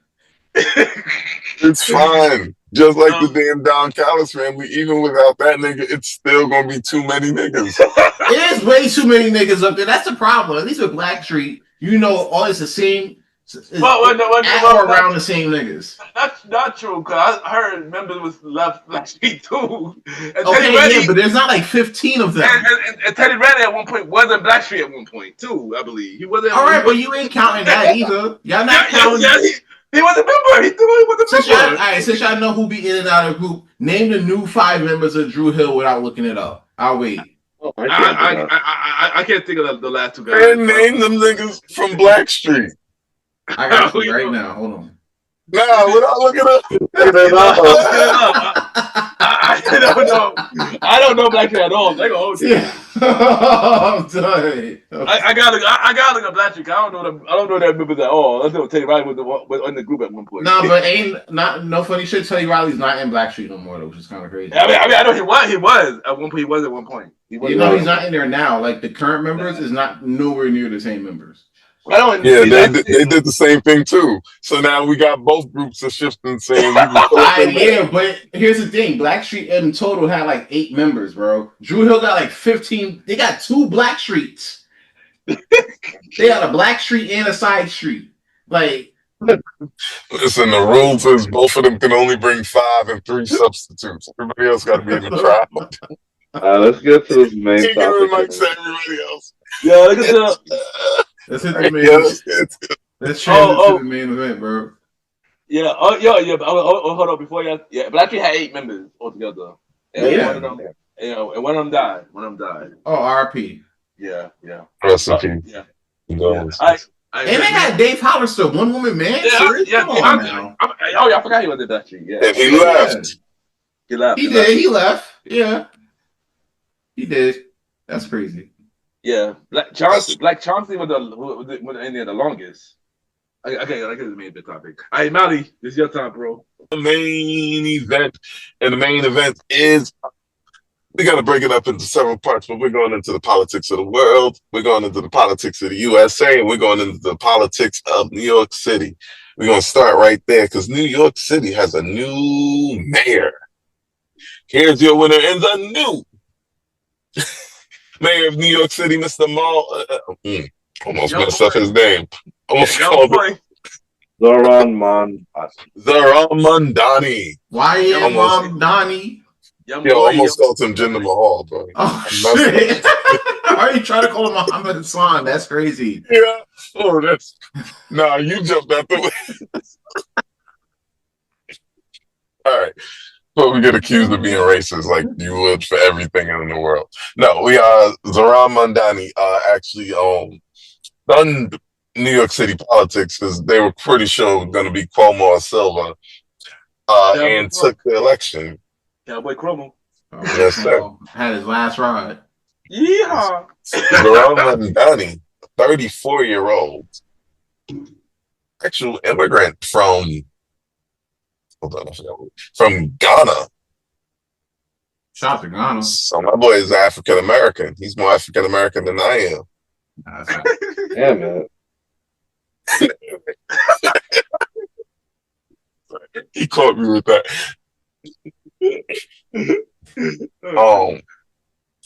Been an American citizen since about 16. Went to Columbia University. I got to this point in time and said, "Hey, let's make this socialism thing a real thing, a tangible thought." First of all, before I go do any further about that, let's do the round table. How do we feel about Mayor-elect Zoran Mandani and what do you think for the prospects for his future? I think it's going to be like an uphill battle for real. I mean, granted, like him getting elected does bring hope, you know what I'm saying, of having to go through new ideas. I feel like we tried this capitalism thing for like over 100 years, and we only seen one group of people benefit from it, and not like the working people as a whole. That's actually, and I'm only speaking from like the city mind state. You know what I'm saying? Like the working people keep this shit running 24/7. Everybody admires the fact that the city runs is a city that never sleeps. Why do you think it don't sleep?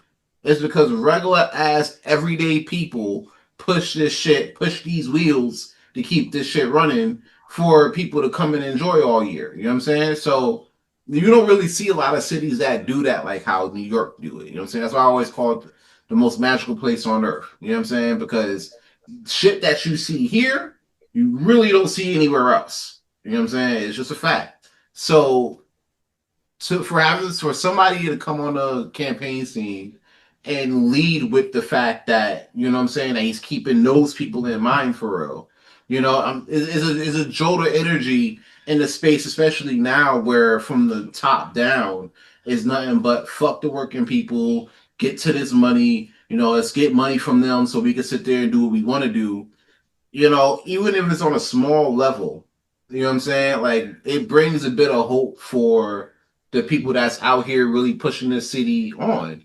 Now, will a lot of his stuff get mandated? That remains to be seen because, you know, you got to work with a lot of people who do it, and the people you're working with still believe and, you know, still giving money to these millionaires off the back of the regular everyday folks. You know what I'm saying? So that's going to be an uphill battle for him. I do believe that, you know, he'll be able to like make something happen, make something shake for the city, but the stuff that we really looking for, that's going to remain to be seen. And honestly, it made me get a new governor too.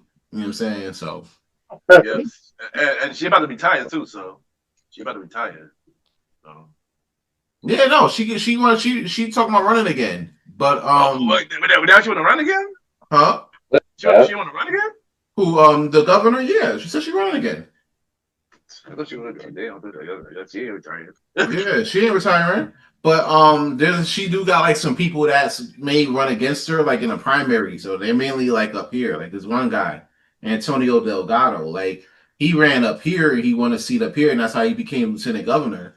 but he may run against her because there's a lot of things that he want to do that she's been kind of like holding him back on.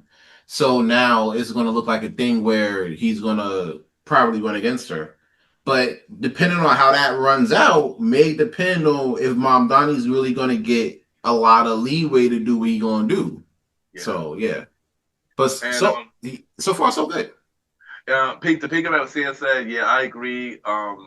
It does give us hope, and we just got to see. This is one of those things that we got to see what happens. I mean, I'm happy that we got somebody our age who actually in the office who see the same thing that we see. So I want to think. I want to see what's going to happen. I agree. Things might not get pushed because he's a millennium. He's a young boy, But yeah, we see what happens. Well, for me, he promised a lot of things he knows we can't deliver. So from the jump, it's gonna look like an uphill battle, like you said. Like it's gonna be hard for him to implement what he really wants, and all people that he's working with gonna take him serious. And is he gonna be able to do what he wants to do ultimately, or is he gonna get all pushback for everything he want to do? Which is what we see in the past. People going to power and they're not able to do what they do, and it could be a frustration. Yeah.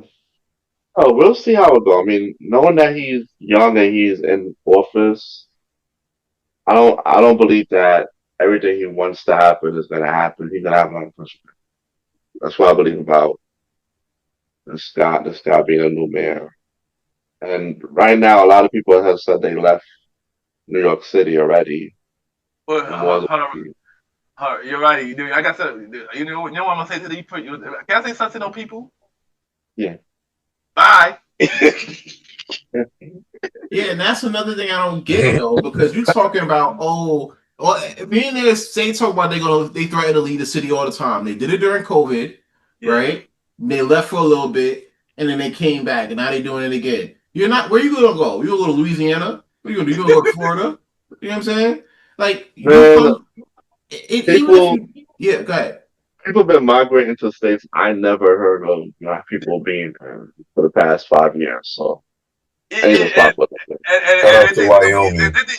They gonna get better. They gonna get better living at those places they're going to. It don't even matter for real, because if you leave, trust and believe, there's going to be more people coming into the city. Exactly. You know it's whether you leave or go. New York is still New York. We got past 9/11. Yep. We got past the 80s. Yep. We New York Bill, baby. We got past COVID, right?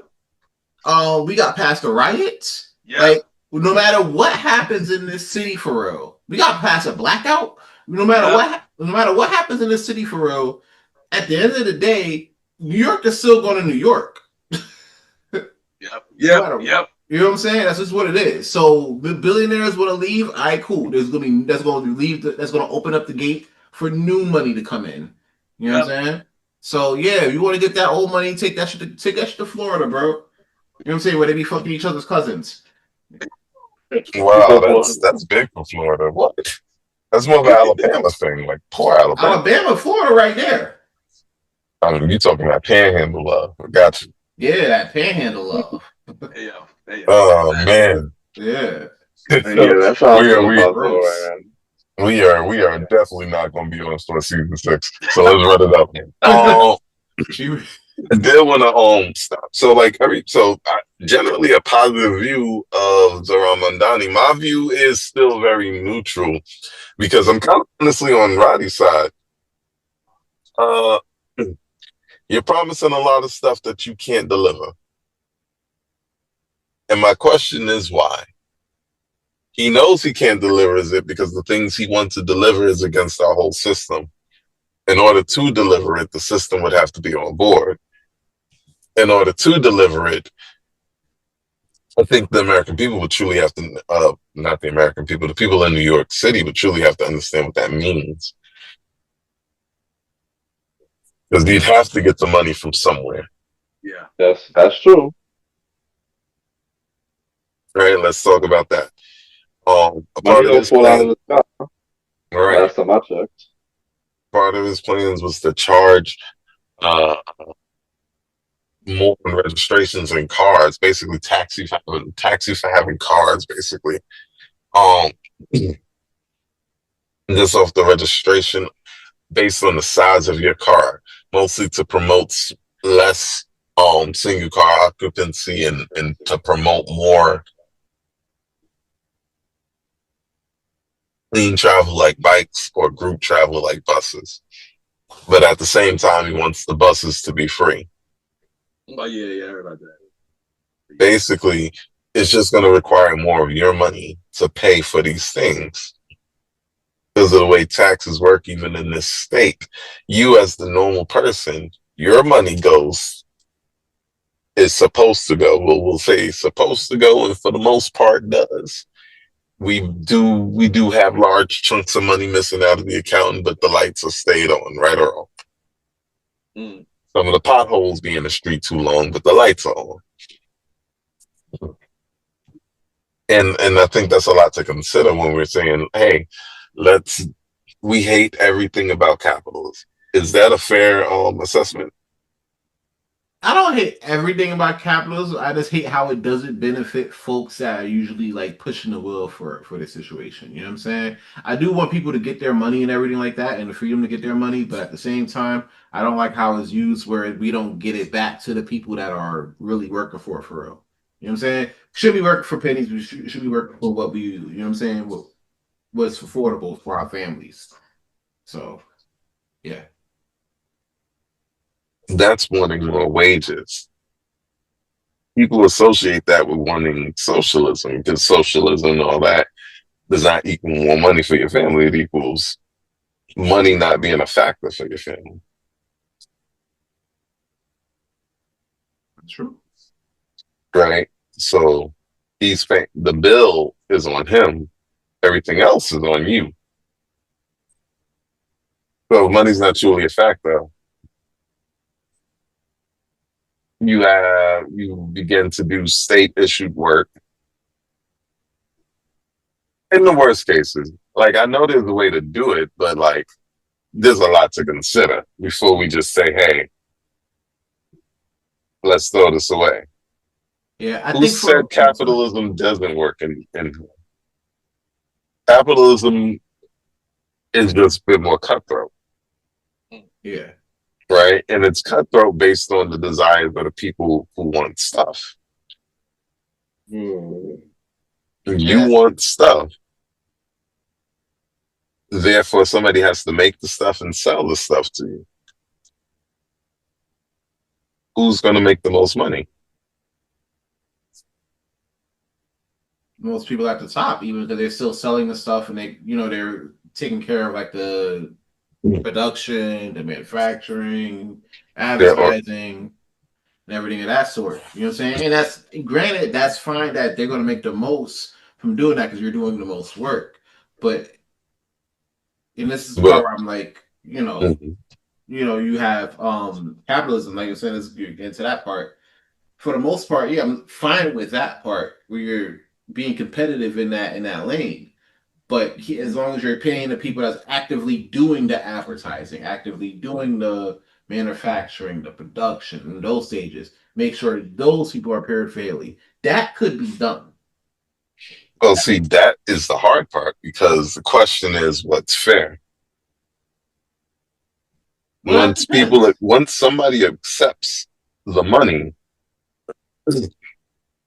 we set a state standard. When somebody accepts the money, we got a state standard. What's our state standard? $15 an hour, right? Yeah, you would say. Once you accept $15 an hour for a job, it becomes fair. Once 70,000 people, a workforce worth of people, accepts $15 an hour, 1512 is a blessing. Okay. So that's crazy. But it's there's true. People that's in this country that make $7, right? Yeah. So, granted, like if people could accept 7, but then you see other states doing 15 or 12 or even 10, don't you start asking questions and be like, all right, what the hell are they doing over there that they're starting at 13, but yet we're starting at $750. You know what I'm saying? Why are we not making that? Why are we not making that epiphany for that disparity? You know what I'm saying? Are Like, we brave enough to actually go into the actual accounting books and answer those questions? Because half the time it's because those states are so dirt poor for various reasons. and that's the thing, because you got people flocking to those states. Because I just named a couple in the past segment.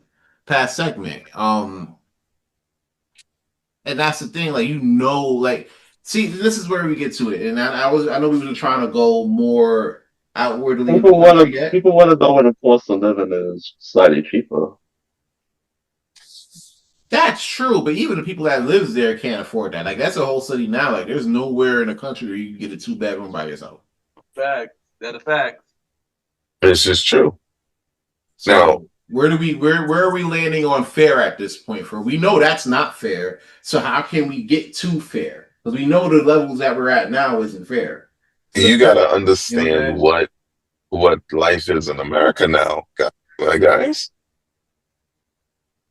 No, this is still capitalism in Brooklyn and all these streets. This is still capitalism all the way through. Capitalism with a net of socialism, but capitalism generally, because the net of socialism we got is welfare and the programs that they turn on and off when they feel so.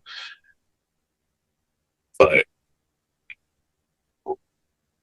once people stop accepting the wages, the wage goes up. 1, 2.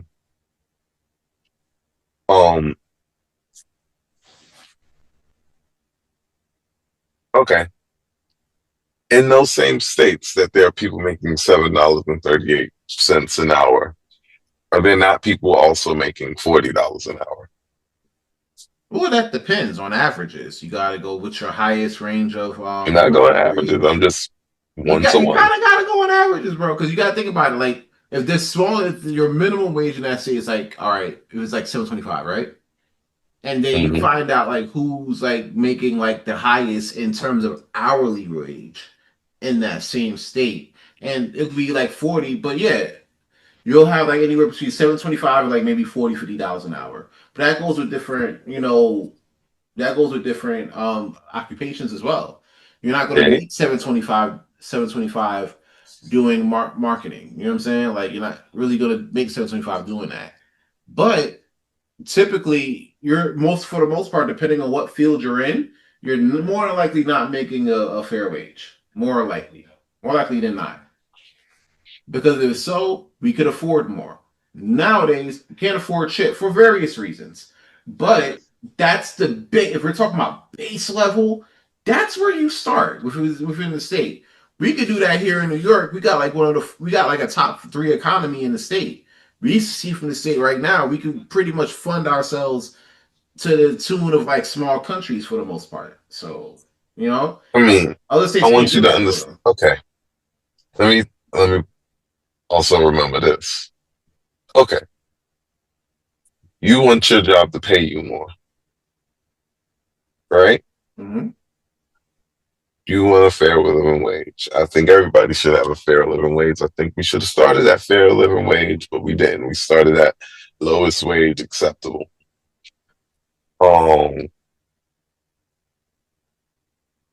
Problem with that is you are on that job's bank sheets as a liability. You know what I'm saying? And gotta wrap this up because we got a bigger topic at hand. But we're on those jobs bank sheets as a liability, right? So if that liability forcibly goes up, guess what else goes up? All the products. Guess who don't make products? People. Unfortunately. So guess who got to buy products? Same people. So the very people who work and pushing these engines, the more they pay you, they're going to take it out on consumers, and you're more likely to consumers anyway. Kind of it's a rough type cycle. But I did want to just kind of like wrap up this part. We want to talk a little bit more. Like I'm not even saying good or bad. I want to particulate about it because there's a lot going on. But for the most part, you guys feel like it's a fresh breath of air. A breath of fresh air. Yeah. I feel like it's a lot of flowery promises with a nice smile. What we're gonna see. And then taxes. But we're gonna see. All right. Because even then, like with Mom Donnie, he's asking people to pay at least like 20 to 40,000. He's millionaire to pay like over 20 to 40,000. Like people spend more on that on like hookers and coke, bro. Like I'm pretty sure you could drop some of that. Matter of fact, people spent more than that to see him lose to back these other campaigns. So you mean to tell me you could spend 8.3 million? I think Bill Bloomberg spent like 8 million to get on Cuomo's campaign, and all these other billionaires dropping a lot of money on these campaigns. You think that would have helped the city more if they would have put that towards the city that they so love to do business in? Come on, you could do it if you want to. They don't. You talking to the people that put the jobs there in the first place. That's the hard balance in that. You're talking to some of the people that put the jobs there in the first place. Okay, so what, you want to take care of the people that work in the jobs in the city? You want them to keep doing like what you're doing, right? You don't want to outsource the stuff, right? You want to keep the jobs in the city, right? So you can still help the city and still get those tax breaks, right? I'm just saying. Everybody does stuff for a purpose. We just scared to say that part out loud for real. It's okay. When you land, trust me. When you they land, don't need city tax breaks. They get them. It's the tax thing is the whole thing. Hold on, because that's a dense topic. But we're gonna move on.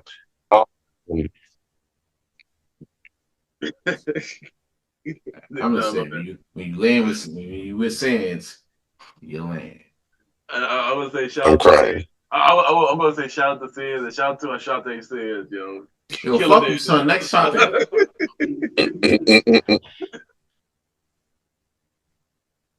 I'm going to shout to the Adonis. But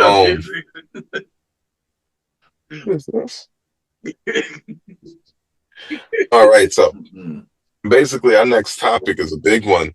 So the government was shut down for 37 days. In the 40-year history of government shutdowns, this was the longest government shutdown in the history of the whole time.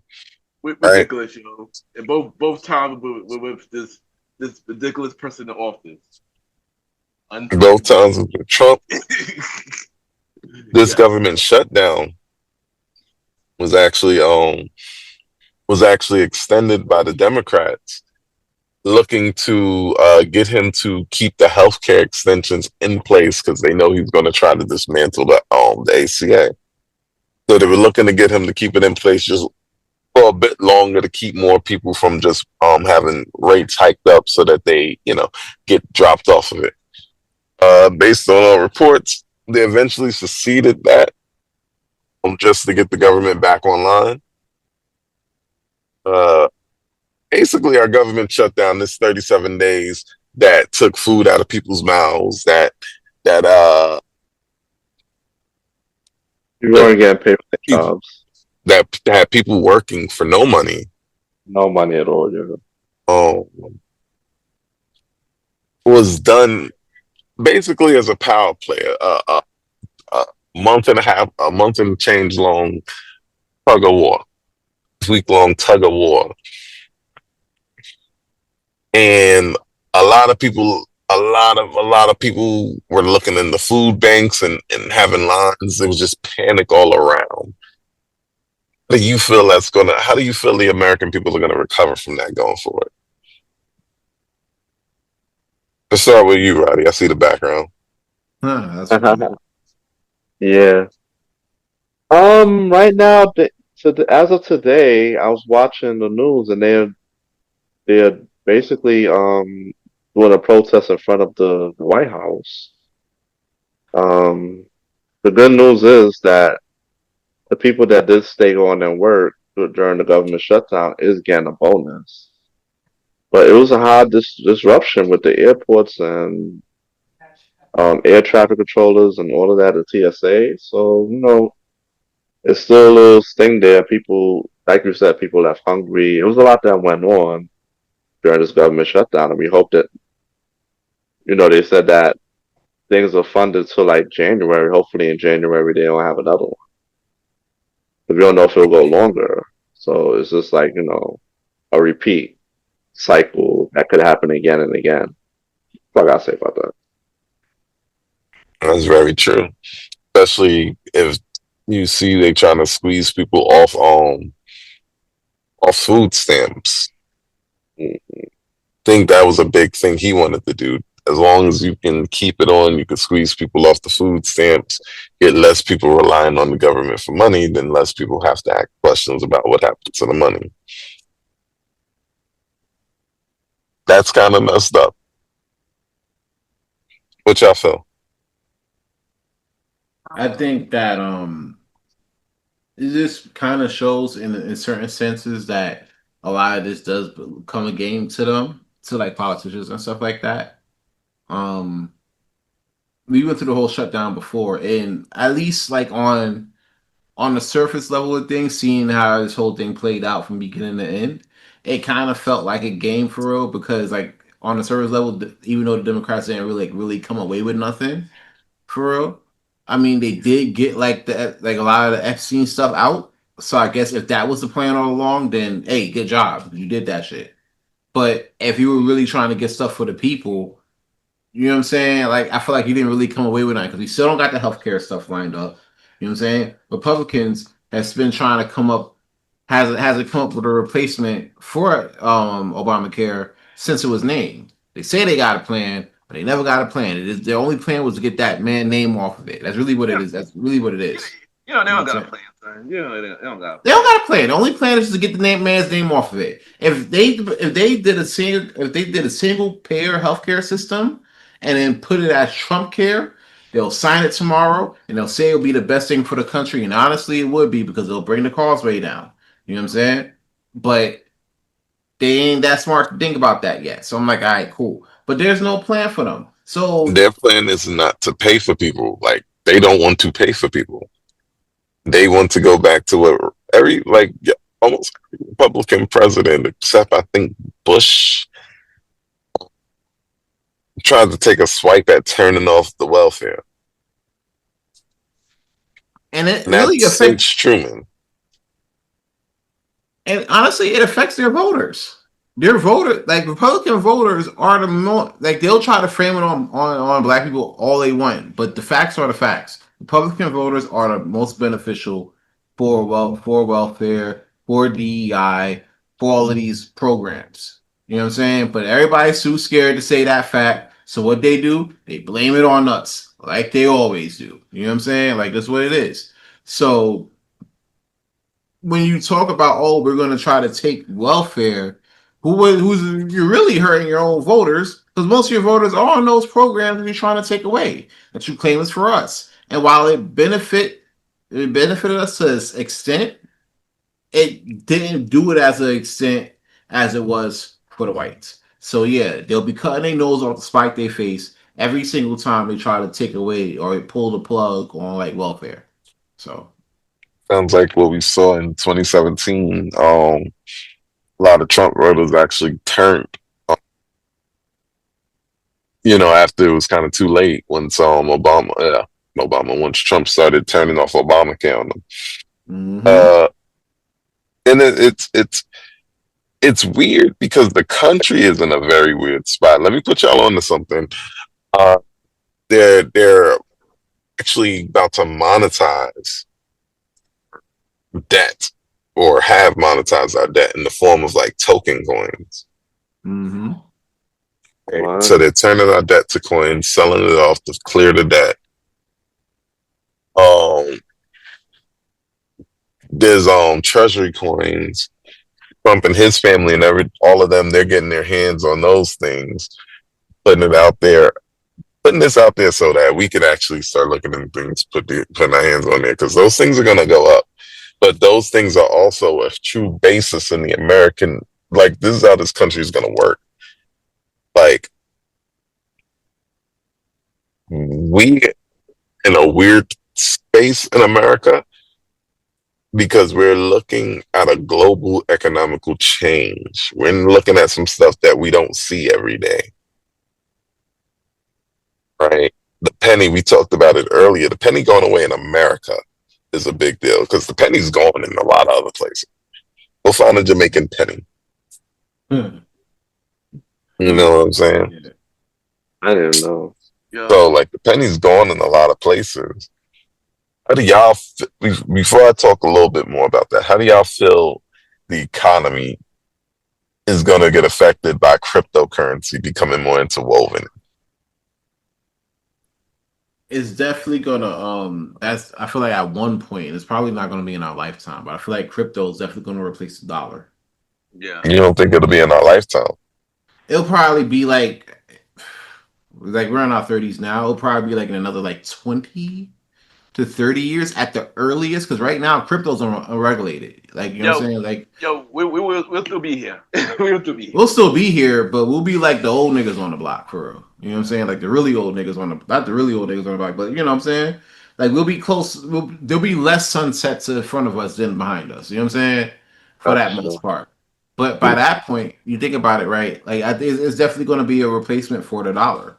Because the dollar's already like going, like when you compare it, you hold it up to like other currencies, it's lowering. The value has been lowered for years now. So Well, yeah, they could probably end up trying to move that. They don't want to go to gold, right? They want to keep gold as its own separate thing. And I think that's definitely going to be the backup plan in case crypto isn't the bubble that they think it is. You know what I'm saying? So crypto's been around for 15 years. It's already proven it isn't a bubble. Here's the thing. That thing we're talking about, maybe 20 years ago would have took 20 years. Give it 6. I'm as a friend, I would say get involved with some of this stuff because the more money gets into it, the quicker it's gonna go. And you know, and you hear all these people putting a lot of money behind these things. that's Once I started hearing they're putting US debt behind cryptocurrency, you gotta get in before you get out. Like it's a weird time. That's why I'm kind of putting that out there. It's a weird time. And it's a time where like, okay, how do you as a country weather the impending change? We've parts of the country already accept Bitcoin as payment. Other parts accept Ethereum. We've gotten rise to so many coins that we call them meme coins now. yeah. So how far are we really if the dollar is dying, but the US is still the most powerful country in the world? You got to move that money somewhere, honestly. You know, you're gonna, and I think a lot of people that's investing like in the dollar is gonna be a tough outlook for that. You know what I'm saying? Like even now, like you're comparing this against like they even comparing it now to like the price of like gold and oil for the most part, and they're trying to find Oh, different avenues elsewhere. So like that's a big thing as well. Um, and then if you're gonna take away the dollar, how's that gonna affect the Federal Reserve and those markets? You know what I'm saying? Are they gonna regulate crypto? I don't think so. They haven't yet. So I mean, you I know, mean, who is the Federal Reserve? oh, this angrily dude Jerome Powell who keeps every time he speaks, I end up losing some form of money. Right. But So if we watch this, if we circumvent the Federal Reserve, we know of a non-governmental entity directly controlling money in the United States. nah, that's facts. And the only For the first time since what is guys on the island, like 1822 or something like that. Oh, well done. And just we're gonna get closer to wrapping this thing up. Love that we can vibe on these type of topics, but um, really just some closing remarks. Uh, Trump's been in office for the last 9, 10 months, 11 months now. Uh, just some closing remarks on where you think things are going, or some of your least favorite or favorite things that have happened since. Yo, and then can I go first? I think I've been quiet in the topic for the longest. Let me go first. Yeah, I'm waiting for Ken to jump in. What's up? Yo, so I've been saying this, and we've been talking about this, Mr. Not My President guy for like he became president again, and I'm gonna keep it 100. I'm gonna say it again. It's gonna get worse before it get better. And from the way things going, I don't know if y'all see it, but I kind of see it. It looks like a deja vu from the first term. Government shutdown happened before. Then got bad economy. I'm a little nervous as we get another pandemic. So yeah. I hope not. Pandemics usually go on a 100-year cycle. Please, we don't need another one of those. And another one within 4 years, that'd be crazy. Because clearly it's him. So right. So yeah, I just hoping that it gets better. Yeah, I hope it get better. But the way things going with this weirdo, I don't think so. Yeah. And fuck Mr. Not My President. There you go. Okay. Roddy, talk to me. I don't know what else to say. Like, things, things are bad. Everybody want him out. He's definitely doing a bad job in every single way. He's really focused You on got his any specific ways? Oh, you about to hit me with tariffs? tariff. He over here promising $2,000, and nobody knows if that's ever going to come to fruition. There's a lot going on with the presidency, and the whole government shutdown. Of course, we never know what's coming next. Would the $2,000 stimulus checks change your opinion on him being 100% bad? Would he get the 98%? Maybe.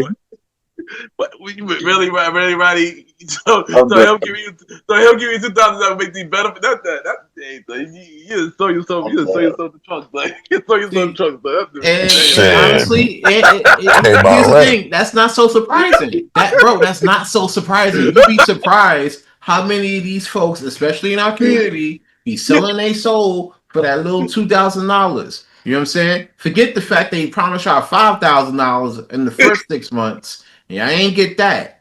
So hey, now listen. Biden promised us free student loans, and they still right there. Hey, look, man, my shorty got her student loans wiped away. She's straight. I don't know about y'all, but she good.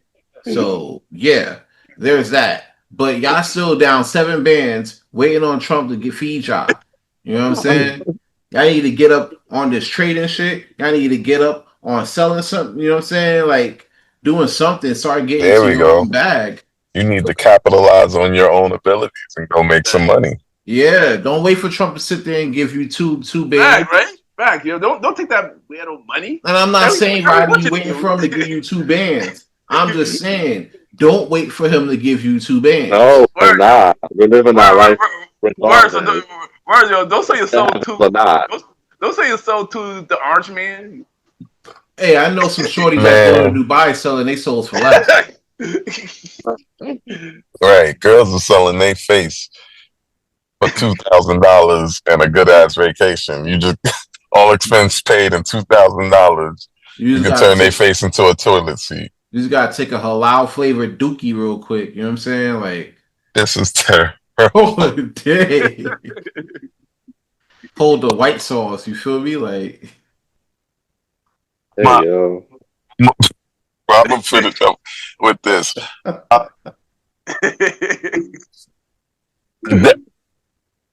This time around, last time I was where I was with the last presidency Trump had.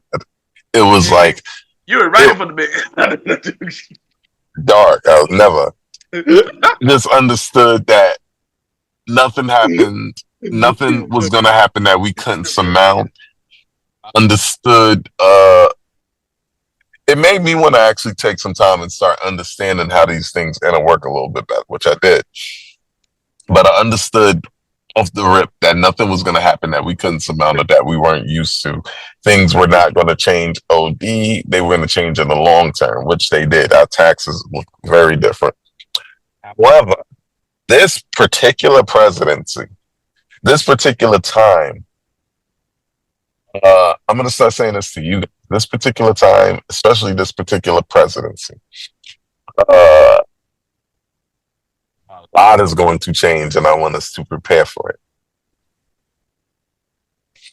Whether we like it or not, we still in the capitalist society, and the society is evolve to a new level of capitalism, which it does. These are cyclical things. We're in a spot where a currency wants to now take the domineering spot. We were worried about America losing its place as the world's major superpower, but the rest of the world was worried about taking the money down.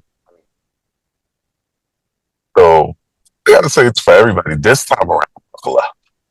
We about to have some fun.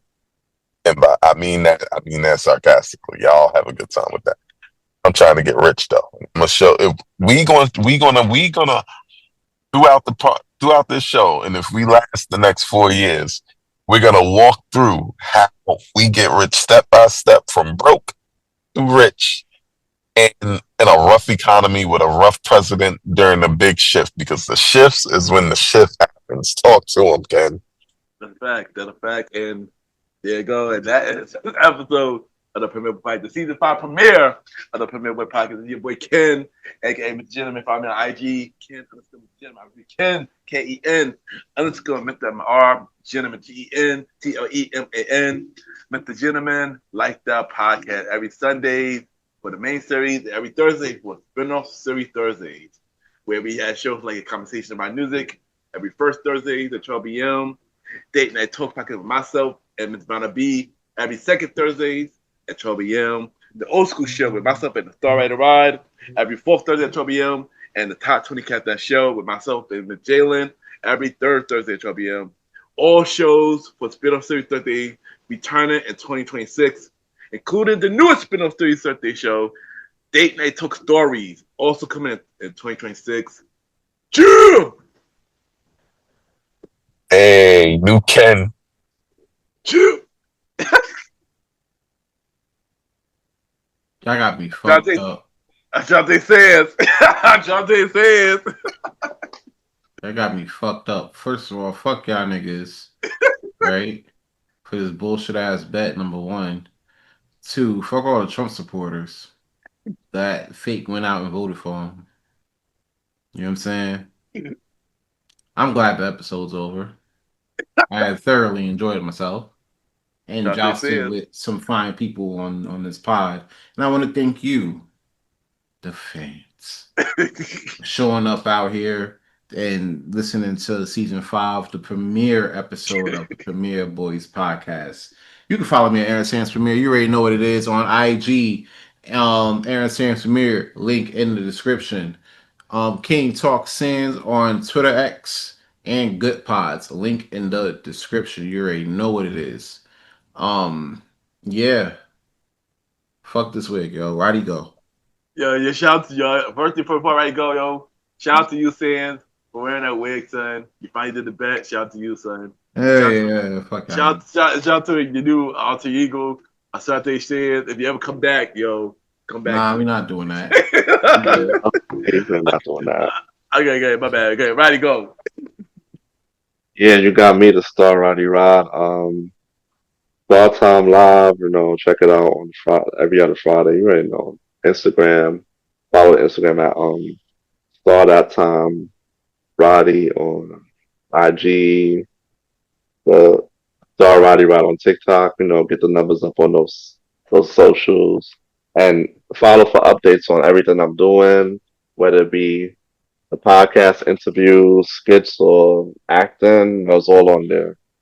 So follow me, and we'll see you next time. Yeah.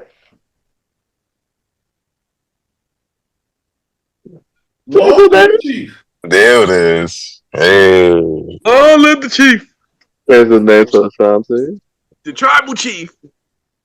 First and foremost, thank you, Ken, as always, for the wonderful introduction. This is the first episode of season 5. They call me Malimal. I'm not going to tell you how to spell they call or me, but Malimal is Malimal. This is season 5. I'm going to stop spelling it, y'all. Follow me on Instagram. It's on everything: the Instagram, the TikTok, the Twitter. Well, Twitter is TCM. Oh, we don't call it that no more. The X. So what are we doing? We Xing. Yo. We Xing out here. I'm a re-X. Hey, yo. Let me get my X up real quick. Hey, yo. Hey, yo, what? Hey, Right. yo. Weird. Either way, other than that, we do have a lot more things like we talked about. We're putting some things in the oven. So, Blue Phoenix Redux, welcome to the trilogy, and please help us get the doggone TikTok up. Somebody come in and teach me how to do TikTok, y'all, man. So, You gotta do the dances, bro. dang it. You gotta And hit my I boy know, right? trying to teach me the dances, and since the accident, man, my hips don't do that no more. you gotta do the shits like this. You gotta hit the moves like this. But I want y'all to hit me up on everything. Love each one of the members of the Premier Fam. Ken, take us out of here, man. Yes, Where this man shaking his hips. Yes, there you go. And this is your boy Ken, aka Mr. Gentleman. You already know it's Aaron Sands, and we out here. Let's go. Oh shoot, this is the boy, the star Roddy Rod. You already know. And they called me Malimal. Long live the chief. Yes. Yeah. And thank you for checking out the season 5 premiere of the Premier Boy podcast. New episode every Wednesdays at 12 p.m. Have a good day on that radio listening to the Premier Boys podcast. True.